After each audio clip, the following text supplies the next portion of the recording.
I have to speak. Okay. What? Okay. We are live again. I'm here, I'm just in the background. Yeah. Now, is the sound alright with everybody? Because we had some big problems before.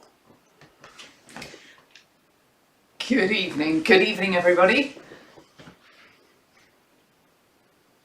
Hope you're well. Good evening. Now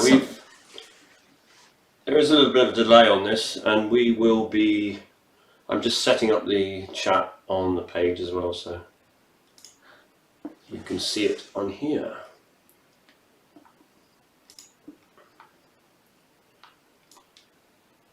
Yeah, sounds okay. Everybody seems to be saying that the sound's good, and hopefully the picture's good as well. Yeah, saying sound good for.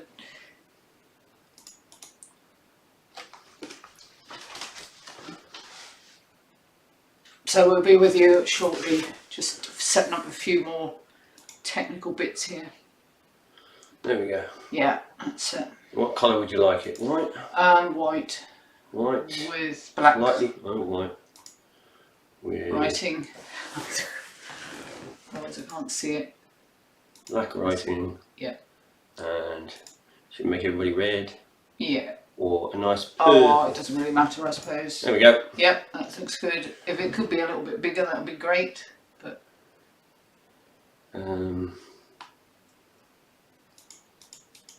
that's it. That'll be fine.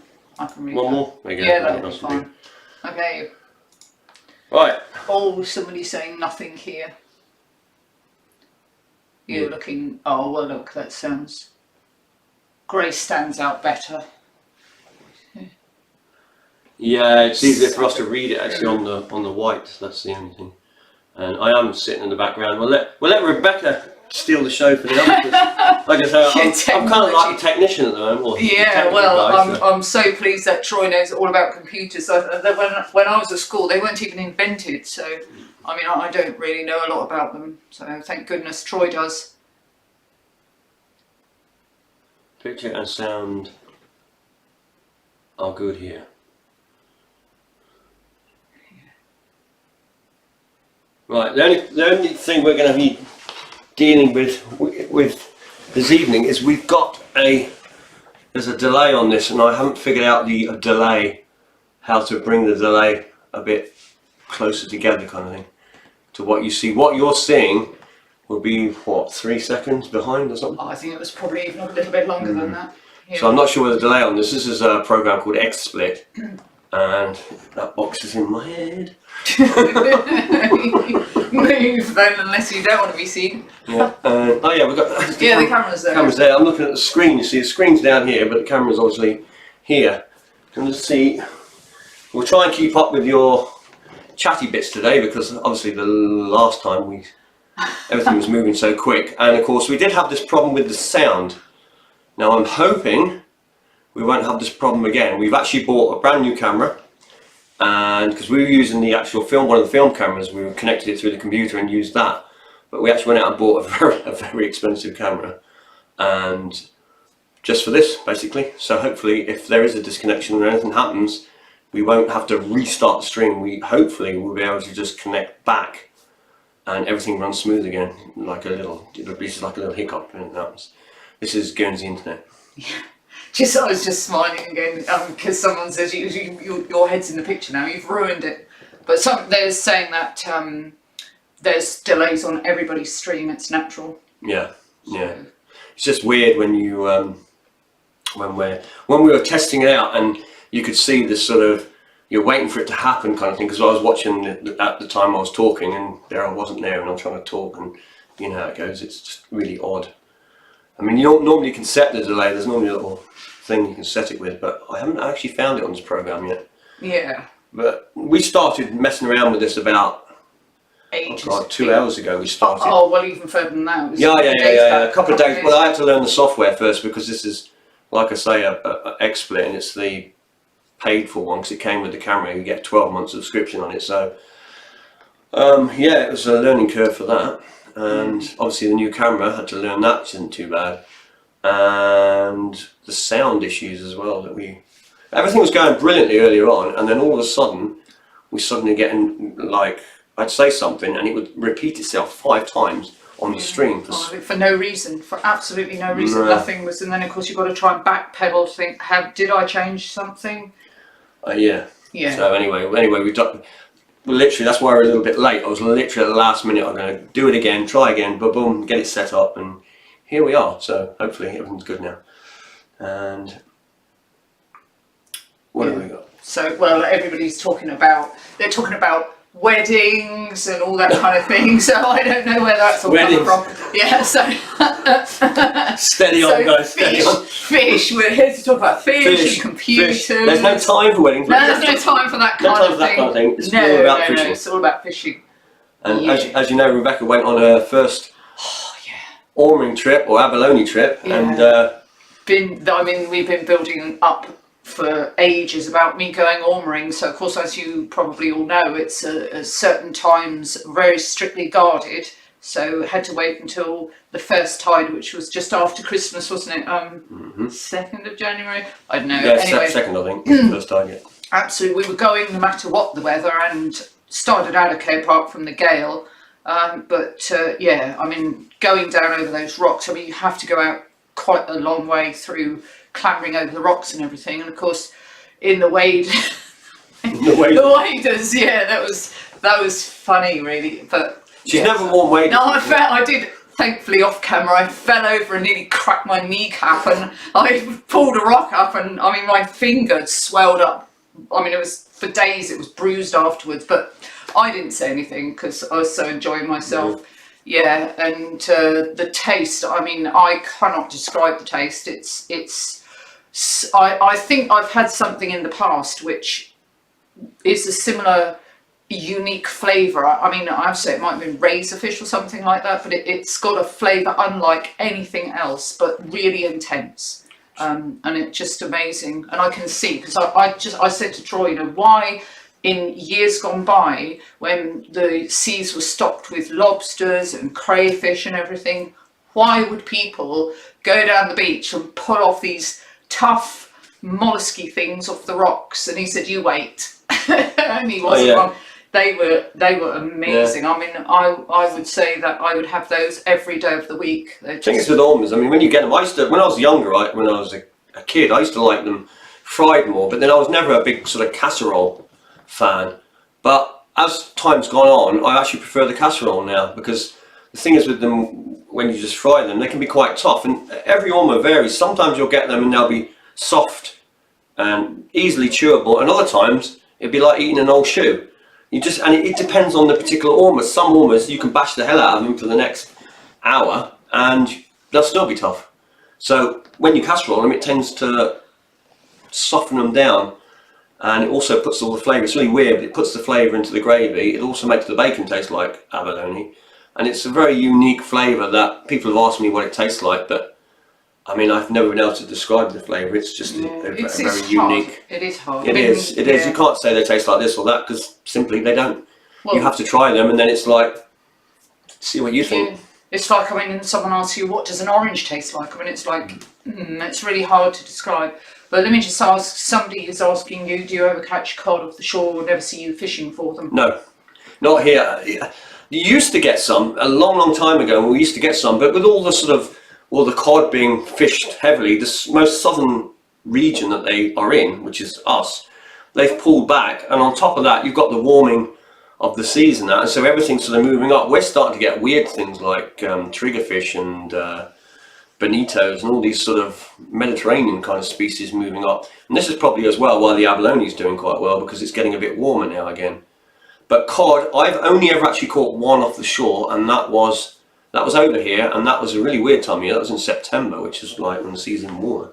Yeah. But it was just an odd one. Although I've had a few off the boat. Again, not for many years. When I was a kid, we used to go out along the east coast in about April, May, when the boat went out, and we used to get 4 or 5 pound cod along that coast very early for the first week or two, and then they were gone. And I did pick up a 18 pounder off the sandbank out there one summer. Yeah. So that was I was 11 years old when I caught that.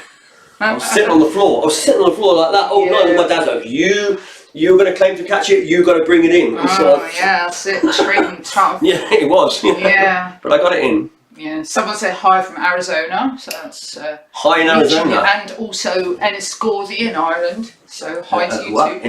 Enniscorthy in Ireland. Yeah. Hello, Ireland. I've quite a few people I think in Ireland watch the channel. Yeah. So that's great. A great place. Want to visit there sometime, definitely. And Mike Oxlong is saying, hi Rebecca, can I get a shout out on my birthday? So happy birthday to you. Happy birthday. Hope you have a good one. And there's our friend Inglorious is there as well. Hi mate. I saw him there earlier. He was down getting his ormers as well. He's and he'll know how tough it is to pull rocks over. And if you don't think it's tough, you're not pulling enough rocks. Yeah, that's it. Yeah, and thankfully he's put it in capital letters. Thanks for that. I can read it. He said we're not counting the ones you've had in batter. He said he's had a cod from the lighthouse, but was it in batter? I wonder. Yeah, no. You'll get the odd one, but like I say, they're not common. That's where we used to get them. Is from, he will know, from the lighthouse up to Fermain. That was the stretch. We used to get them in very early spring when it was still cold. But to be honest, if you wanted to get cold, you needed those really cold winters to sort of bring them in more. When it's the recent winters, it's just not been cold enough. I had one, actually the last one I had was 7-8 years ago, and that was near Sark, another island over here, and that was about a 4-pound one. But again, it was just a freak catch. You do get them out there, but you have to go deep where the water's cold or down on wrecks, that kind of thing. You will find some, but you don't. I've caught when was it, in about 1990s from wrecks, but I don't think that's really counted because you're going. You're out in the Herne Deep, yeah. So I don't think. Somebody else is asking about, would you ever do get a bigger boat and do a charter license, take a charter license? To be honest, no, not here. I mean, the cost of the insurance, they limit how many people on the boat, the safety, the whole thing is so expensive. There was one over here, but I'm not sure he's running anymore. Anybody know if Out of the Blue is still going? Because I thought he'd packed up as well. But it's just not worth it, really. And you have to charge so much for the trips to be able to cover your costs. On top of that, you've got to find the fish, and that's getting harder and harder over time as well. Indeed, yeah. And if I ran trips, I'd want to make sure that we were on the fish every trip. I would just not accept having a trip where we didn't catch fish.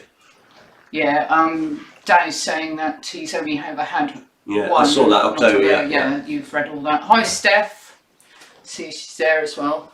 What's the worst weather you've been out in? Steph's asking.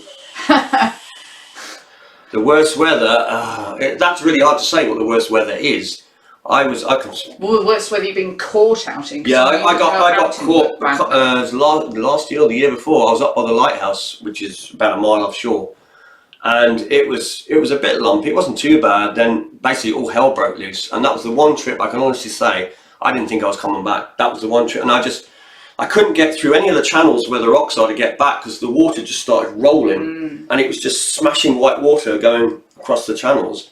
So I decided my only thing was to go around the outside, which is stay out in deeper water, and literally just headed for land. And my thoughts on that were that I'll go for land, I'll get as close as I can before I sink, and that's what was going through my mind. I've got to get as close as I can before this goes down. It was so weird because it was so sort of okay, and I was actually considering, we'll do a bit of fishing, and the next minute I just was out there and the land started almost disappearing. I thought, what the hell's happening? Yeah. And I turned the boat, and as I was making my way back, and it wasn't last year, it was the year before.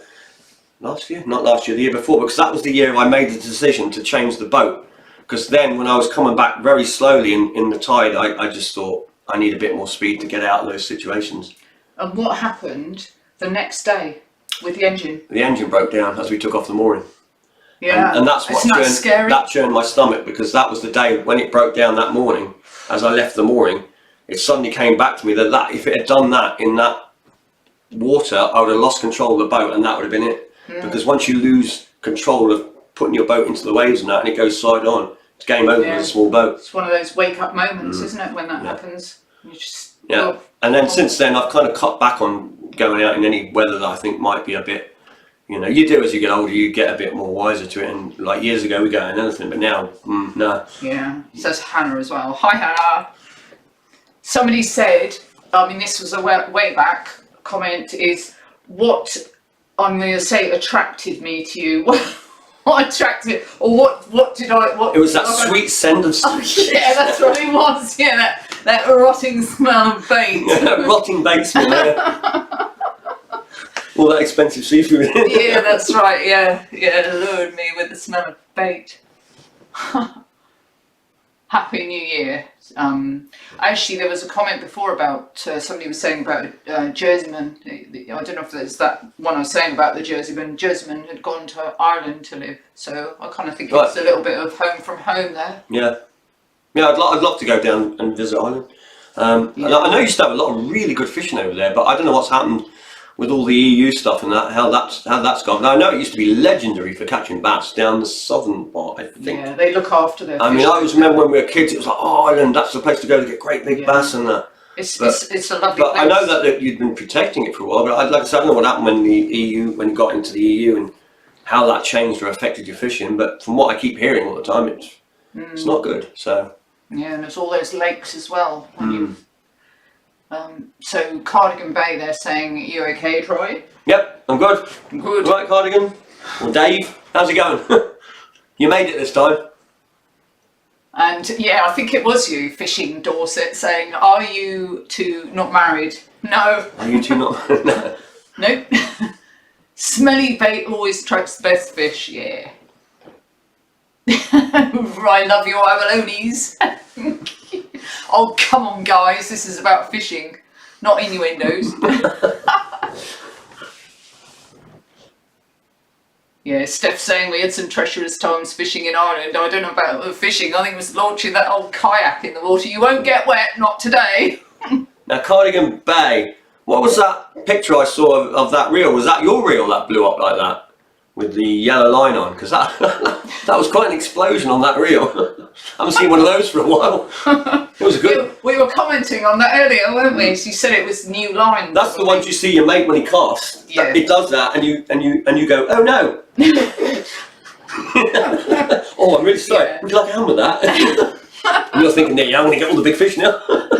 Yeah, I think you said it was new. It looked like new line, and there wasn't. There wasn't it did. It looked a very new line, which can be very springy.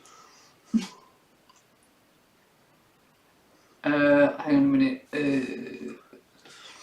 Right, so I've got to answer truly on the ormers, casseroled or fried, and I'm going to say casseroled, definitely.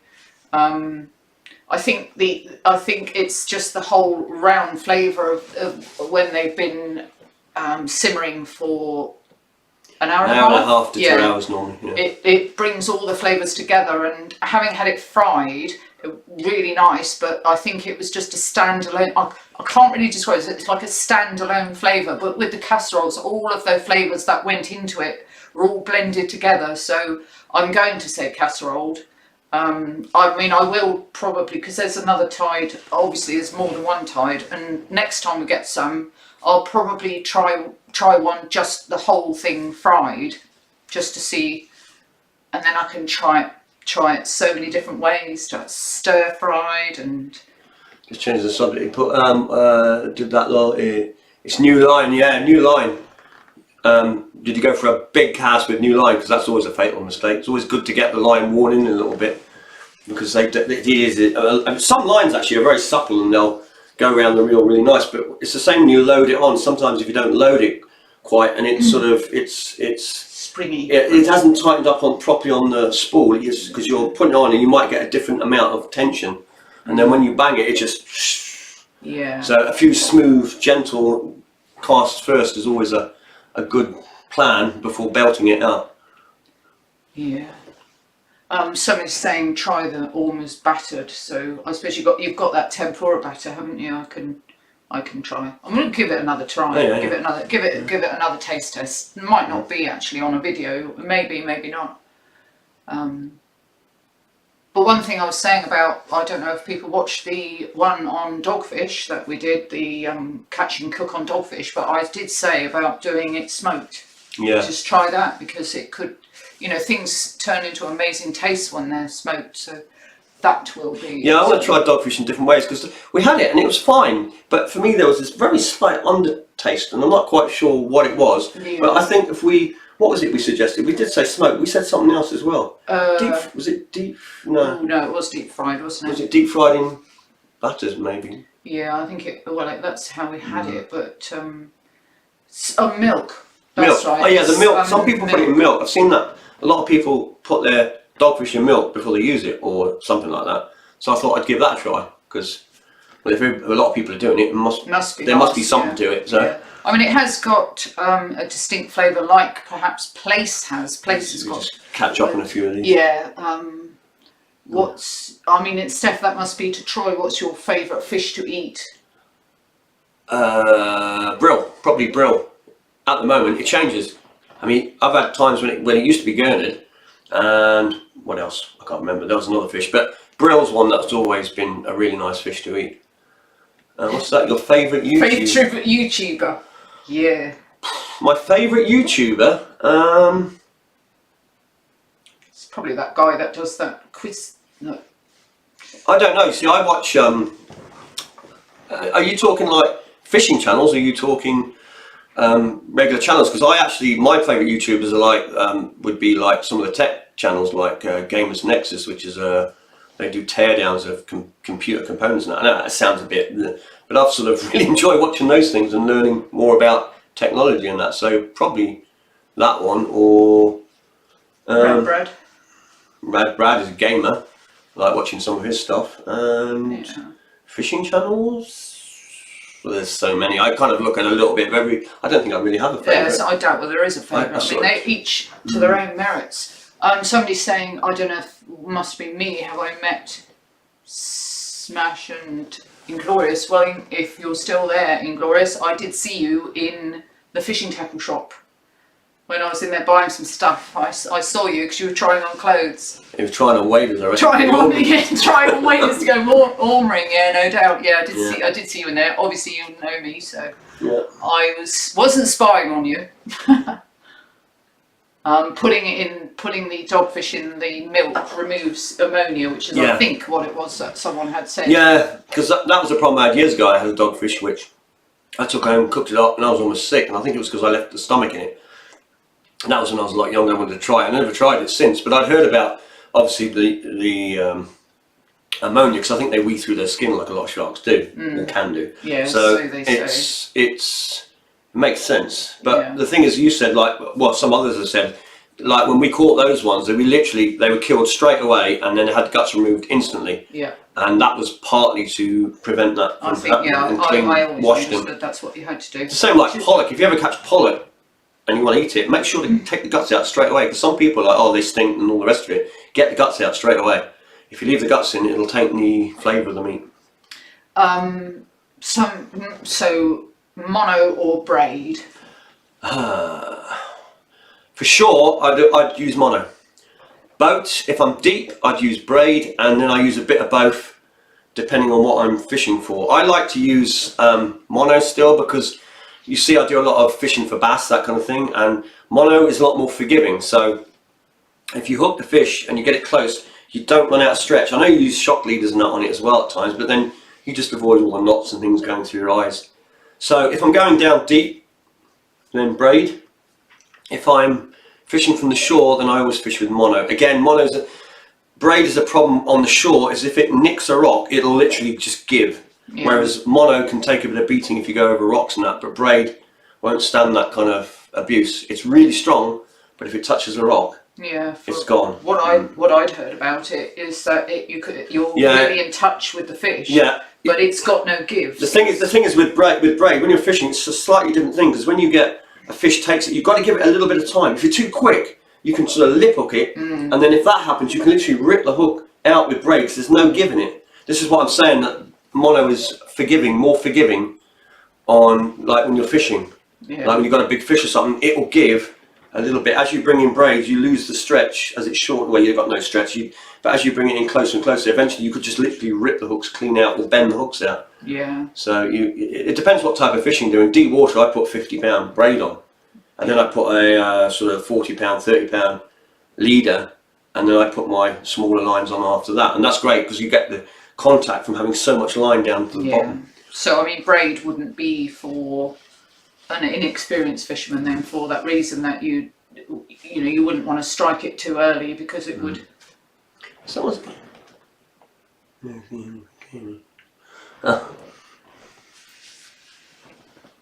Braid is wicked on a lure rod, Troy. You should give it a try. I've got a little bait caster with braid on, which I used not last year, the year before. I bought one with a little casting rod, and I went out and used that for a bit. But like I say, it's the thing is, I used to have a friend years ago, 3 of us used to go fishing for bass all the time. 1 of us used braid, 2 of us used mono, and the one who used braid, he lost so many fish. And he was bringing in a lot, and they came off all the time, and he was doing exactly the same style of fishing. The only difference was the braid and the mono. And both of us that used mono, when we saw how many fish he was losing all the time, we're just like, nah, we'll stick to mono, because sometimes you brought the fish in and it would literally be in the lip, and if you could have lost it, but you didn't, because the experience, there's no sort of that, the fish snaps against the braid. But I know what you mean. I mean, it is direct to the rod. The moment something hits it, you feel everything through braid. But it's a slightly different style of fishing, really, you've got to get used to. I know there's comments before, but I just said Carl Tipping is asking how the boat is going. Not going Not anywhere. at the moment. I was going to say it's tipping over slightly. It's getting water in on the trailer. Getting rainwater in it, but apart from that, it's just sitting around waiting for the weather to improve, because obviously the weather's not good. Actually, Rebecca was supposed to go back last Saturday, but there was we had the big storms. Everything was cancelled, so I had to reschedule. What a shame, eh?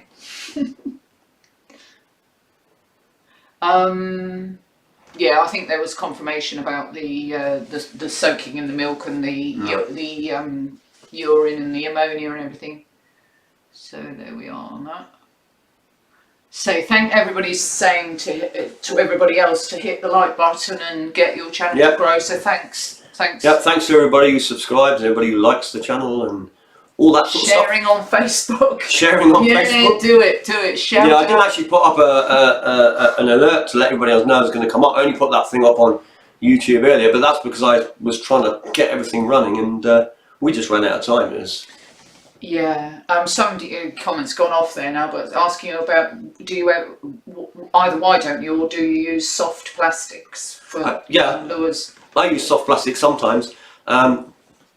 I tend to prefer to use hard plastic most of the time, but it all depends, because around here a lot of the soft plastics we used to use were sort of imitate the sand eel, but in recent years the fish don't seem to take the sand eel that well anymore. I think what it is just the explosion of whitebait we got out there. They're just not hunting the sand eel down anymore. Yeah. So I tend to use the harder plastic more often. On top of that, soft plastics as well, they do get damaged quite a lot from the fish, so but I'll use whatever I need to use at whatever time. If I need to go a little bit deeper, quite often I'll put a soft plastic with a lead head in and get it down a little bit deeper. And somebody's saying, what is the best way to target cod from a boat? So the best way to target cod from a boat? Do you mean over here or in general? Because in general, I mean, you just go with I used to just go with a long flowing tracer. A bit like turbot fishing. They use perks, don't they? It depends where you go and what ground you're on that, but perks, you literally lead bars with a treble hook. You just drop it up and jig it up and down, and that's how I caught my biggest fish, which was a cod, and that was a 30-pounder. It was over a wreck, but I understood that if there was cod down there, pretty much just lowering either that or just a bit of bait on the end of a perk or something like that. Just a big if perk there's or something. Cod there, they'll take it. I know squid and lugs are always a big favourite from the shores, but from a boat, just to do that was just towing bait around like we used to do. Or squid. Southwest Sellers, they're saying, oi oi, evening all. What's the best thing to do if you've overfilled the oil on your outboard? Asking for a friend. Like he obviously hasn't done. Depends how much you've overfilled it. If it's only a little bit, you can get yourself a tissue, make sure it's not like toilet paper, but proper tissue, like the blue paper you get on rolls. Kitchen towel. Yeah, and just put it in and just soak it out. The other alternative is you're now going to have to tip it up and tip it out a bit, or undo syringe maybe, or unscrew it and just let a bit out, let it run out. Could you? You could put. You won't get it in because it depends on the engine, but in the top, I mean, my little engine, if it's a little engine, you can literally just tip the oil out. If it's a big engine, then you're going to have to just crack I can't think of the name of it, the oil screw at the bottom to drain out a little bit. Just crack it, drain it out a bit, and then tighten it up till you get it to the right level. Yeah. Somebody's saying, what do I think of sunny Guernsey? Well, first you need some sun. Yes, that's right. First we need some sun. No, That's all a lie. Yeah, it's well, the thing is, you see, is we don't actually go out during the day. It's we have only been out at night fishing. Nice, so, yeah. The sun burns me. Yeah. He melts if he goes out in the daylight. Oh my goodness, no, can't have that. Yeah. No, so it's Yeah, but it's winter at the moment, so the best time for fishing a lot off the shore is actually in the dark, especially in the winter. And last time I came to Guernsey was probably in the 90s, and I just remember it as being more open spaces and things than now. There's an awful lot of extra buildings, but I guess that's the same everywhere. So still, I mean, obviously the coastline hasn't changed that much. It's still beautiful when you look out to sea. That hasn't changed. So that's nice. And of course, if the sun's shining, it's so much better. What else you got? Good as Bill Crowley. Look, he's saying hi from Spain. So hi to you. Hi from Spain. Oh, I'd love to be there. Yeah. The weather we got at the moment, it's just everything is so squishy out there when you walk around. Oh yeah, it is. Yeah. Well, we have to take about 10 different paths, don't we, across the grass? Yeah. Somebody's saying a syringe with a silicone tube to get that oil out, I guess. Yeah, it all depends, like I say, on what engine it is to how you're going to get it out. How do you use the surface lures for bass? How do you use surface lures? Do you use many surface lures? Oh, do you use many? Yeah, recently, I've been using quite a few. I can't even think of the names now. One's a Prey something, and I used a Pro 90, which is a sea spin, I think, and great results on them. The only thing is with some of the smaller ones is they tend to, a lot of smaller bass grab them. But yeah, they're brilliant. I mean, you can't fish any better really when you're pulling the lure and you see the fin come, or you see the rings behind as they're about to. It's exciting fishing. Well, I remember when we went and when we were trailing, I felt as if I stood a much an equal chance. But when it came to casting, Trojs casting and catching, and I'm casting almost exactly in the same place, not catching at all. So again, I don't know how that could be the case. Exactly the same, just casting exactly the same, winding in exactly the same speed, and he goes, oh, I've got one. Well, I haven't. Yeah. Not jealous at all. Yeah, not a bit jealous. I used to go casting for bass when I probably started casting for bass when I was about 17, 18. I used to do a lot of other fishing before then, but that was the age that I really got into bassing off the shore. And used to go down off cliffs anywhere, and we'd go anywhere we could, using all these different lures amongst the rocks and gullies. And I mean, literally, we'd be casting into sort of 3-4 feet of water. And I even saw one time a friend who's, I don't know if he's on it today, might be, but we were standing there and he had a double figure just came up, and you just saw this mouth literally come out behind his lure and he just engulfed it. First thing I saw was some big rings, and then just this gob came out and literally took the lure as he lifted it out of the water. There's somebody there cruising and fishing on the Plan B saying they're really enjoying your videos. So well, there'll be plenty more. Yeah. And we're trying to improve and on everything at the moment, so we're trying to get them to her standard. So you gave me dodgy lures. You gave me dodgy lures? No, it says so. I gave her the best ones.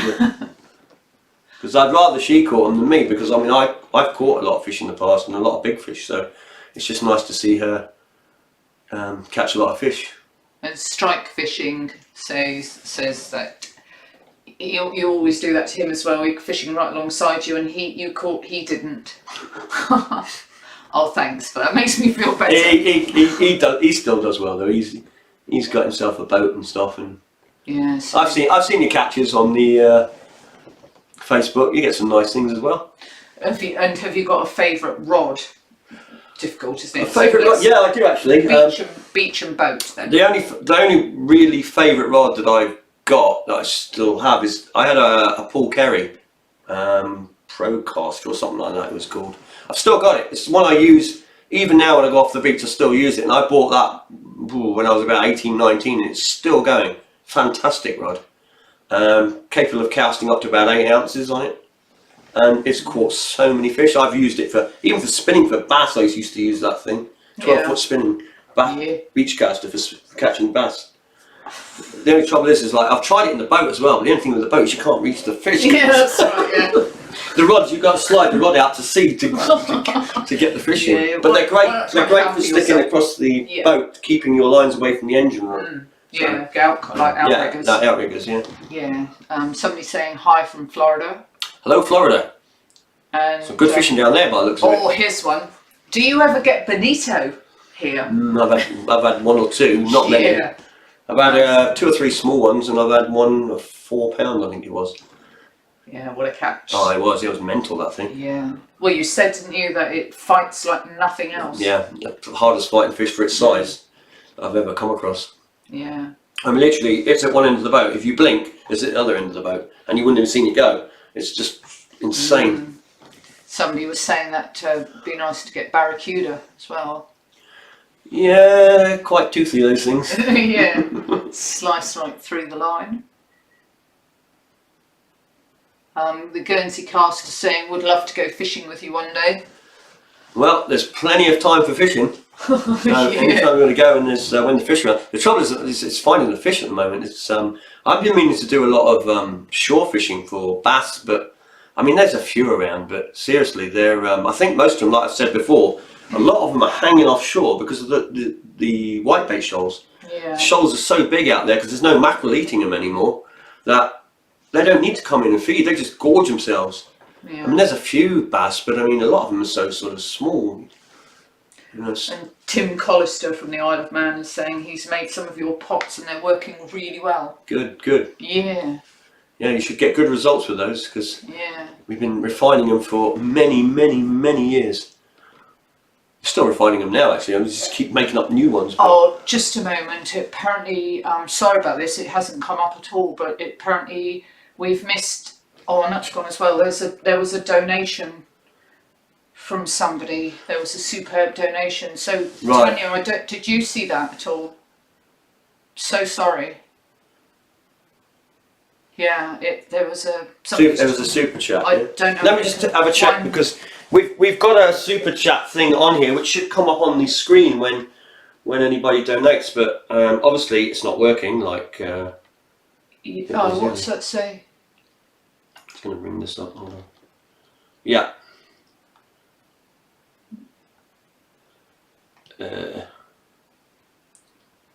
Terry Glover there. It says this is given. Oh, look there. Yeah. Terry Glover. Terry Glover. Thank you very much. We didn't see your. The thing is, what we're looking at is a. We're using XSplit. We're not seeing it on YouTube, so we're only seeing the chat that's in the window. Now a little box comes up, or should come up when donations are made, but it's not working at the moment, obviously. So that's something we're going to have to look at. Yeah, definitely. But thank you very much. Yeah, so sorry about that. Just didn't. But thankfully, other people have noticed it. Yeah, and Tanya, if you see any of that, if you can thank anybody if that comes up, just because we can't always see it on here. But thank you very much. Yeah, and someone's asking me what's my favourite fish to catch. So I'm going to say, if it wasn't bass, it would be pollock. So it's one or other. I could say that they were two of my favourites, but I love catching pollock as well. For the way they just hit the line. Power dive, yeah. And then they power dive, yeah. And then you lose your line. And then you lose the line and never get them in. But no, if you have to really hold on tight. I remember going all the way down the cliffs in Ireland and casting out. It's lovely. I thought, oh, there's going to be a fish in there. Cast out, start to wind, 3 winds, bang!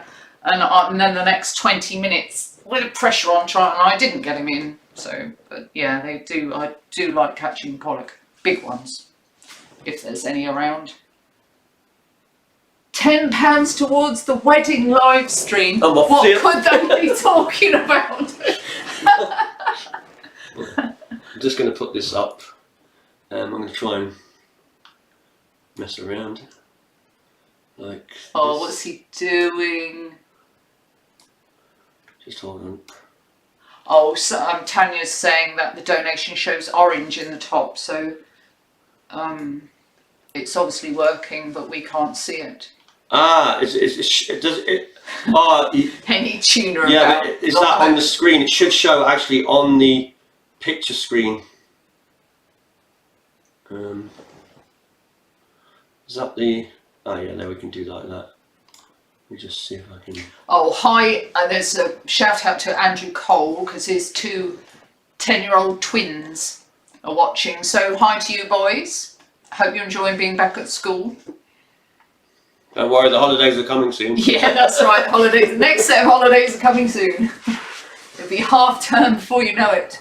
Right, I was just putting up the a second chat from the YouTube so I can actually see when things come through on that side as well. So we've got like a double chat. Yeah, so, someone's saying about the catching what fish to catch. We're catching a bream. Well, of course, that was a few weeks back. I did actually catch my first bream.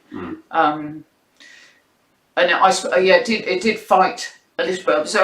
It was only quite small, so yeah. But they're nice eating. They are very nice eating. Bream aren't that big anyway. I mean, they go up to sort of they can go up to £6, but I've only ever seen really big ones like that in the crab pots of all things. Fishing, probably my biggest is only about £3, I suppose. Yeah, I know when we said about them. I mean, it was probably just over the legal limit, so that was making it what, £1, something like that. Probably a bit small. I think I can't remember what it is. I think it's 26 centimeters. I think the size, or is it 23? I think it's 26. But I don't know. Normally with bream, you can just sort of if on your boot, if it's as big as your boot, it's legal. Or it's over legal. Yeah, it's like a safety thing. But anything under that's not worth taking anyway. Well, that's what I was thinking. It's probably not worth taking for a meal, is it? Yeah. That's one fish I like as well. I like bream. I find it very similar to bass actually. I think it's like the bass is the expensive version, the bream is the cheaper version, but they kind of, to me, they're very similar. And any John Dory? Oh, I haven't had one of those for years. I've only had one or two ever, and I had one off of where was I have it? I think it was the White Rock, which is downtown at the harbour entrance. I caught one years ago. So you get some come in the harbour sometimes. But they are amazing to eat, and yeah, I would say that's my favourite eating fish probably, but then I can't remember what it tasted like. It was so long ago, although I know it was good. Yeah, it was good though. But, you know, so someone's saying, what are you drinking? And Tanya's a bit jealous. She said, it looks like Disaronno. Same as some. No, this is just strong cider, that's all it is. What do you mean, make a man of him? Disaronno, yeah, well, Fishing Dorset Live wants to say some Disaronno as well, but it's not Disaronno. I remember it as Amaretto. Yeah, it's the same thing. It's a very nice drink, but after you've had 5 or 6, it starts to get a bit sickly, so... Yeah. What bait did you use for John? I cannot remember. It was a fish bait, probably. Back in those days. It would have just been a bit of sand eel or something like that. But I can't remember what I caught it on. Yeah. But I do know they're superb. A friend of mine had one as well. It was there was a few turned up. They were, like I say, it was superb fish. Yeah, someone's saying, have I been nipped by a crab yet? Well, I haven't recently, but I remember in Alderney when somebody had put their trammel net over the quay, and I could see some tiny little, like brown crabs, tiny little baby ones, and I felt sorry for it. So I thought, I'm gonna just that one crab, take it out in the net, and it nipped me on my finger, and the pain! It bruised it as well. So that's the only time I haven't knocked one of those big ones, and I'm pleased because the power in them. I'd say that they would crush the bone. I would think. The brown crab can break will easily damage you. Yeah, easily. Yeah. And that's the other thing. Is some people sometimes say to me, "Oh, you throw the crabs back. You throw." what you got to remember is I'm only like literally a couple of feet from the water for a start. I'm not like on a big crab boat. And two, quite often you're doing everything fast because you have to grab the crab, get it out, and avoid getting it grabbing hold of you. And if you're too slow, then it'll get your finger, and there goes your finger. Yeah. And you can have a very bad day. I got caught by a spider crab a few years back, where somebody said to me, "Oh, have you got a spider crab?" And I said, "Yeah, sure, you can have one of these." And I got a big crab, and I wasn't looking, and he came up and grabbed the back of the thumb. It was a big crab, and he crushed down, and that was the end of the crab because I had to do that. Yeah. And as the nail grew out, he actually broke the nail, split the nail right under the skin all the way back, and it took months to grow out. Yeah, must have bruised the nail bed. And I got caught by a shanker very, very briefly, not long. I felt the pressure and I pulled my finger out, and the next day the whole finger was black. And I don't bruise easy, and yet it was really hurting. And it had only just put a little bit of pressure on. Yeah. You know, it hadn't even started. So yeah. So, I've seen one of the brown crabs before years ago when I used to go diving and that. We had a brown crab. It was a 3 pound one, I suppose, something like that. And a friend put his diving knife, and it was quite a sturdy diving knife, into the claws. And it grabbed the claw, and then it kind of twisted a little bit, and the whole blade snapped. It broke. I remember you telling me that. Yeah, it was incredible seeing this blade just snap. Yeah. Friend wasn't too happy because he lost his knife. But yeah. Well, I was years ago. I saw when the Jersey boats used to come up, and I used to walk down the quay and see them, and they were going through all the catch and pinning them. Yeah. And the crabs used to hold on their claws, hold themselves out horizontal. Yeah. So you know the power in them. That's part of the reason why they cut them. One is because they put them in a box together so they don't fight. But the other reason is just for safety, because you don't want to give a crab to somebody that's got that kind of power, because somebody who's not used to handling one more than that and gets caught on it can do some serious damage. Yeah. So how would you rate ormers over all other shellfish? I would put it, I mean, I've always probably said it, I would put it up there. I'd probably put it as number one.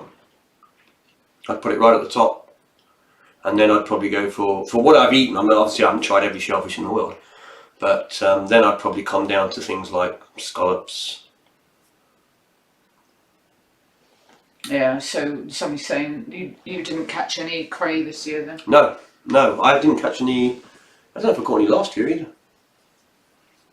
I remember on a video you had several small ones, but that was a few years back, and I threw every one of those back. But then I heard of a boat over here that was landing them, and they are legal, some of those little ones, but I mean, you should be shot if you're taking crayfish that small.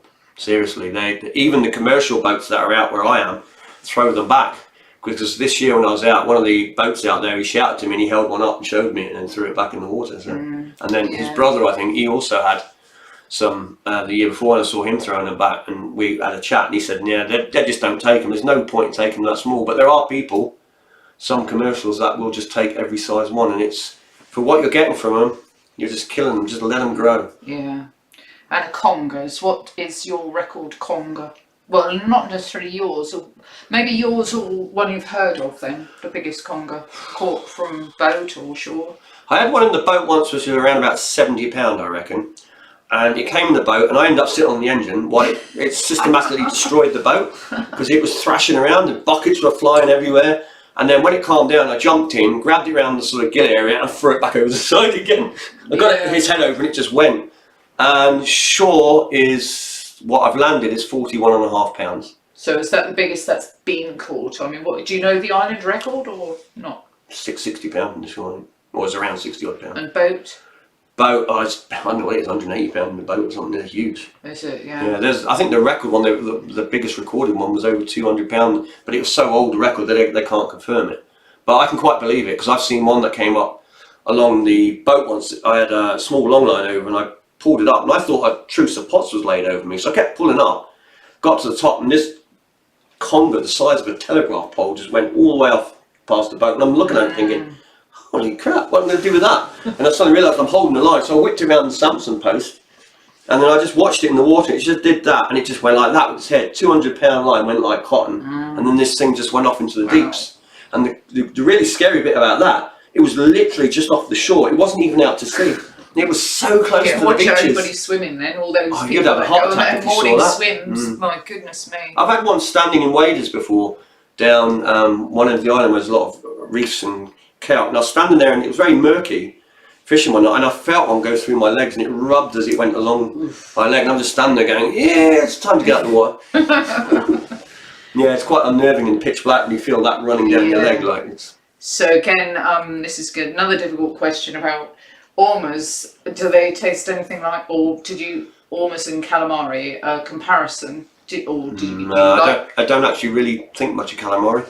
I've eaten it like when it's been deep fried in a Chinese sort of way, and it was really nice. Apart from that, calamari, no, nothing like it to me.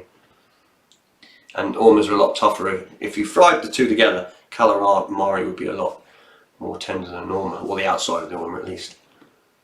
So Andrew Cole is saying, what's the best way to keep a lobster at home until you're ready to eat it? So, I mean, I guess live is the best way if you can, but... Yeah. I mean, if you're talking about putting it in a tank, you can put it in a tank. You can keep... Lobsters are quite tolerant of the change of water conditions. You can keep for as long as, depending on your tank. If you had a tank set up, you can keep them for however long. Would they be if you're going to keep it like in wet paper? Yeah, if you're going to keep it just as out the water, then as long as you keep it damp, keep it in seaweed, something like that, in a bucket. I mean, it'll last a long time as long as the gills or the breathing doesn't dry out, or it's a damp atmosphere. They can last a long time. And it's like a lot of animals you can keep. It's surprising actually, because people think like with the fish, a bass. If you put a bass, take it out of the water, and you put it in a little bit of water in a cool box, just a little bit of water, you can sit there for a couple of hours, and after a couple of hours you can put it in the water, do that, and you'll be able to return it. Yeah. Because I've used this method before when I've caught a bass, and I'm like, want to take one for the table, but I need two because there's two people, or I'm going to have some people around or whatever.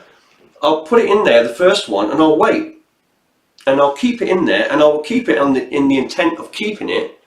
But if I find that I'm not catching, I'll reach a point and I'll go, all right then, and I'll take them back out, pop it back in, and off they go. Off they go. Yeah. And what you find is any fish that can usually get into fresh water or swim up into quite sort of saline, whether it's water or whatever they call it, it can withstand, it stays alive for a very long time. Yeah. Because they can withstand the fresh water, reduced oxygen. Yeah. So back to the lobster then, if somebody had a lobster that they knew it was alive but it had then died, how long would you safely keep that, let's say, in the refrigerator before you cooked it then? Well, I mean, if it's died, if you know it's died and it's only been an hour or two and it's cold, you're probably all right. But if it's died and you don't know how long it's died, then I wouldn't touch it. No, definitely not. And it's like, a lobster's sort of better than a crab that's died. If a crab dies, it starts to literally break down and toxins start to feel. And literally, if the crab died when you came in off the boat, you're still pretty good to cook it up if if it's like within an hour or so. But they're quite bad because they release lots of toxins and that into the meat. But a lobster's a bit, you can get away with it more than that. But I wouldn't like to sort of recommend that you eat dead shellfish at all, really. But like I say, if you know when it died and it was very recent, like an hour or so, you're probably fine, but I wouldn't leave it any longer than that. And if you do, the best way to do that is if it's died, take the tail off, take the claws off, and just cook those bits and get rid of the body. Yeah. Because that's the bit where the gut and everything, that's the part that starts to break down quicker than the other parts. So what's your favourite way of cooking bass with herbs? What's your favourite way of cooking bass, and what herbs would you use, if any? I'm a big fan of dill on food, but it's quite strong for some people. And I do like oregano as well. And a bass, I like bass done in several ways, but one way that's always nice is in the white wine sauce. That's quite a nice one for bass. Yeah, well, I'll tell you that smoked bass that you did was smoked bass. Amazing. Yeah, it's one of these things you've got to be in the mood for it, really. For smoked bass. I do like smoked fish, so that would be. And would you ever consider building your own boat? Not a full size boat. I built dinghies, and I've used dinghies, and I built my own of those many times. But I wouldn't build a full size boat. I'd rather get one that's professionally made. And because the thing is with things like fiberglass as well is, one, it's really messy, and I hate getting fiberglass in me. And on top of that, it's when they make them, I mean, they're built to flex and things, and if you're not perfect with your layering, you end up with rigid bits which can crack, and that's I'd rather. Would getting the materials over here be prohibitively expensive as well? Probably, yeah. Yeah, probably end up costing twice as much. Yeah. I would think, wouldn't you? Yeah. I mean, I'm building wooden boats. I mean, you could do that, but again, it's very time consuming too. Yes, Tanya is saying dill is nice with almost any fish. Yes, in Essex they get carp and bass in the River Thames at the same time. You know, so bass, like you say, will swim up into brackish water. Yeah. Like I say, you got the same, I think, with flounder and plaice. Surprisingly enough, plaice. I caught a plaice, and I caught it, and I put it in the fridge. I don't know what happened. I was in a rush, and I put it in the fridge, and I thought I'll deal with it tomorrow. And so I put it in the fridge, and it was in the bag I caught it in when I was a kid. And then when I went to take it out the next day, 24 hours later or whenever it was, around about then, grabbed the fish, and it just flapped like that. And I thought, what the heck? It's been in there all. Yeah. But it was because it was damp in a bag still, and it's surprising how long this thing lasted. I've never seen a fish last like that long, apart from Congas. Congas are the same, actually. Yeah, well, I mean, it's crazy, isn't it? Because I mean, like a mackerel, they're almost... Mackerel can't stop swimming. Yeah, they have to keep moving for the oxygen. And people say about killing mackerel in the boat, but quite often you'll bring one in, you'll take it off. By the time you've picked it up again, it's gone. And you'll see it shaking, but it's finished. They die so quickly, mackerel. Yeah, they wouldn't go back, would they? By the time you've taken it off, no matter how careful you are taking it off, that's why I think you say that more, if it's going to go back, you try and get it off the hook over the side. You don't even touch the fish. I mean, don't quote me. I don't think mackerel have swim bladders. They don't. No, I don't. No, that's why they have to keep swimming, because they don't have the swim bladder. Whereas other fish like rockfish, they'll just stop at night under rocks, and they'll just literally just sit there with their swim bladder, just literally go to sleep sitting under a rock. And that's why Congas like them, because Congas come around at night and they go looking through the rocks, and they will take rockfish. So, has Troy got you to try bean jar yet? No. No. I've never really. I'm not. I mean, it's all right, but it's not really something I really eat or make. No, I think I'll stick to the fish that all these fantastic fish dishes that you're cooking, which we'll be trying. No matter what you catch. We were going to do that, weren't we? It's just see all different, perhaps different sorts of fish and shellfish. Am I jumping too far down with that? What's the tastiest fish you've ever eaten? Well, like I said before, brill is probably one of my favourite. Probably one of the tastiest ones which springs to mind was that sea trout I had up in Scotland. Went fishing with an uncle, and he caught a 4.5 pound sea trout straight on the grill, cooked it up, and I can still remember that. I don't know whether it's just because we were sitting out there for hours fishing, and he caught this fish and we ate it, or whether it was really that good. But it was amazing, that fish he cooked up, and it was just cooked on a little gas. Yeah, I think cooker. The simplest of ways to cook fish, I think, is best. And if you're going to have sauces or accompaniments, is to have them separate on the side. The thing is, I find with a lot of fish is, when people say, oh, there's a fishy fish, when you get a fishy fish, quite often, not all fish, but a lot of them, that's because your fish isn't fresh. When your fish is straight out of the sea, it's a very mild taste. So when you throw things on it, you've got to be very careful you don't overdo it, because you lose the flavour of the fish. But saying that, if you've got a fish that you bought down the market, which has been taken 2 days to get to the market and took 4 days to come out from the sea, and it's a week old, then it's going to be quite strong, and then you can throw whatever you like on it, because the flavour of that is going to come through. But I'm not a fan of that real fishy taste. I like that sort of very mild fish taste. Yeah. Somebody's saying, what are the mooring facilities like for visiting either, I mean, what did he say, cruise down, so cruising boats to come down for the summer months? What are the mooring facilities like? Well, I mean, they've got moorings for obviously visiting boats and pontoons, and there's an area thing where they've got showers and toilets. Now, I don't really know much about them because I haven't really been in there, but I know they have all these facilities. But I do know that a friend up in Sweden was sailed his boat down, but he never stopped here because he radioed through, found out the mooring charges, and he carried on. I think he went to Albany in the end of the week, passed the channel lines and kept going. Because he said, and this guy's a millionaire, this guy's not short of a penny. Oh my goodness. And he said, when he found out the charges to stop it, he was like, I think I'll give it a miss. Are there bays though that you could just anchor in for free? You can there are anchoring points. If you look on the charts, you'll have an anchor. You can drop an anchor somewhere and just chill out. As far as I know, I mean. So I mean, you'd probably, if someone wanted to contact you and ask you what safe anchorage is, would you be able to give them that advice? Do you think, or not? I wouldn't want to give advice on something like that. 'Cause no. mine, like I'd say, well, that's a safe anchorage. Next minute, straight in. Yeah. So, well, I guess the harbour office would be able to, they're the best people. Just contact the harbour office or yeah. But they're the ones in charge of all the facilities and all the showers and where you can moor your boats, and they've got moorings sort of inside, but they've also got some outer ones. I think there's some around both sets, some holding moorings that can. I don't know for sure. Like I said, they'd have to contact them. I'm sure there are facilities because they want people to come. Are there any new lures that you're going to try this year, or make? I've still got lures from last year I haven't finished trying. I've got a box of them, which I just haven't got around to. I've got a couple of the real wobblers lures, which we were going to try this year, but the bass was so bad, and then the way everything worked, we never actually got around to trying them. I've still got them, 2 lures that he sent. It's that crazy thing, wasn't it? Is that when the weather was nice, the tides were wrong. Almost every time. And the other problem with trying new lures, I mean, I try a lot of new lures, but you know what it's like when the bass turn up and you know you've got your favourite lures and they're catching really well, and you sort of like, oh, I've got to try that lure. Oh, do I want to? Because I won't catch, I don't want to miss the fish, kind of thing. Yeah. But nothing specific at the moment, apart from those couple of real wobblers lures. And I know you did go to Scotland. Did you ever try fishing off the Hebrides?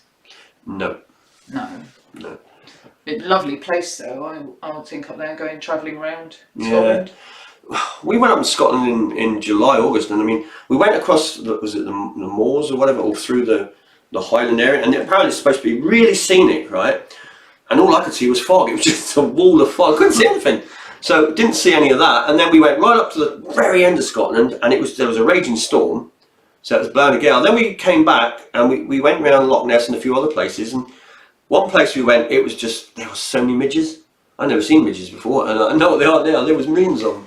Yeah. But it was really tricky. The weather kind of wasn't kind to us during that time. When we went on the lake and fished for that trout, it was just that sort of break between the heavens opening up, and it was just that we went up to Scotland and it rained a lot, there was a lot of fog, then we came back down, and when we got back into England again it sort of cleared up, and then we went down Bognor Regis and sort of along that coast. Yeah, there's I think you asked that before, and the comment went off, but he's asked again, Keith, saying how long did it take you to get your boat inspected with the COVID, the ongoing COVID situation?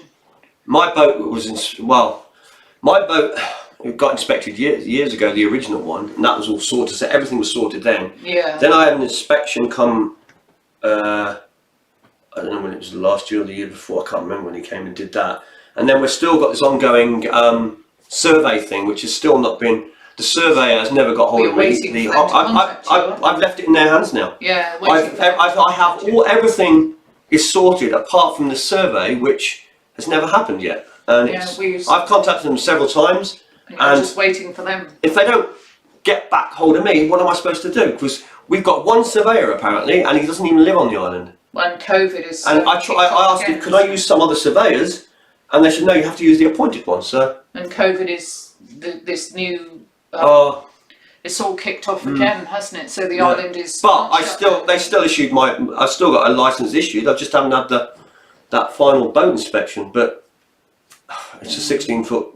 I mean, the boat that I've got is better than the one I had because of that leak and that. So yeah, there's no problem with the boat. I mean, it's sound out. It's just one of these red tape things, paper things, Yeah. A while back, somebody asked about long lines. So very quickly, long lines. You said you have spoken about. I've got 2 or 3 small ones, about 20 hookers or something in the shed that I used to.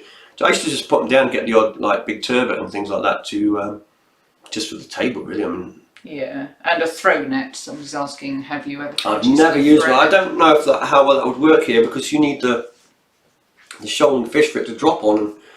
I think quite often the water is just too deep. Yeah, and Graham is saying how much you make him want to move down to Guernsey. So I mean that's you need about £5 million for a start to buy just the smallest property. Yeah, and a tolerance of damp and cold weather.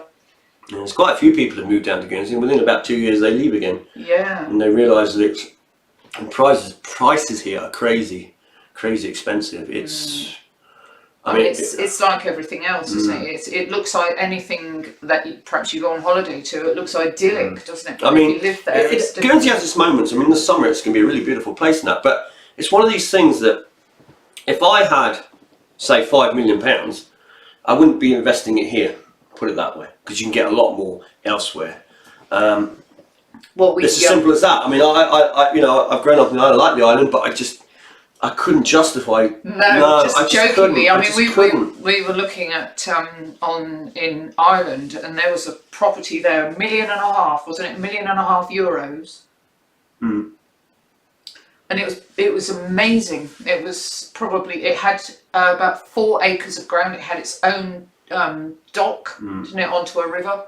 Yeah, not that we were looking at it to buy, but we were just looking at. No, Keith, the boat can be used commercially because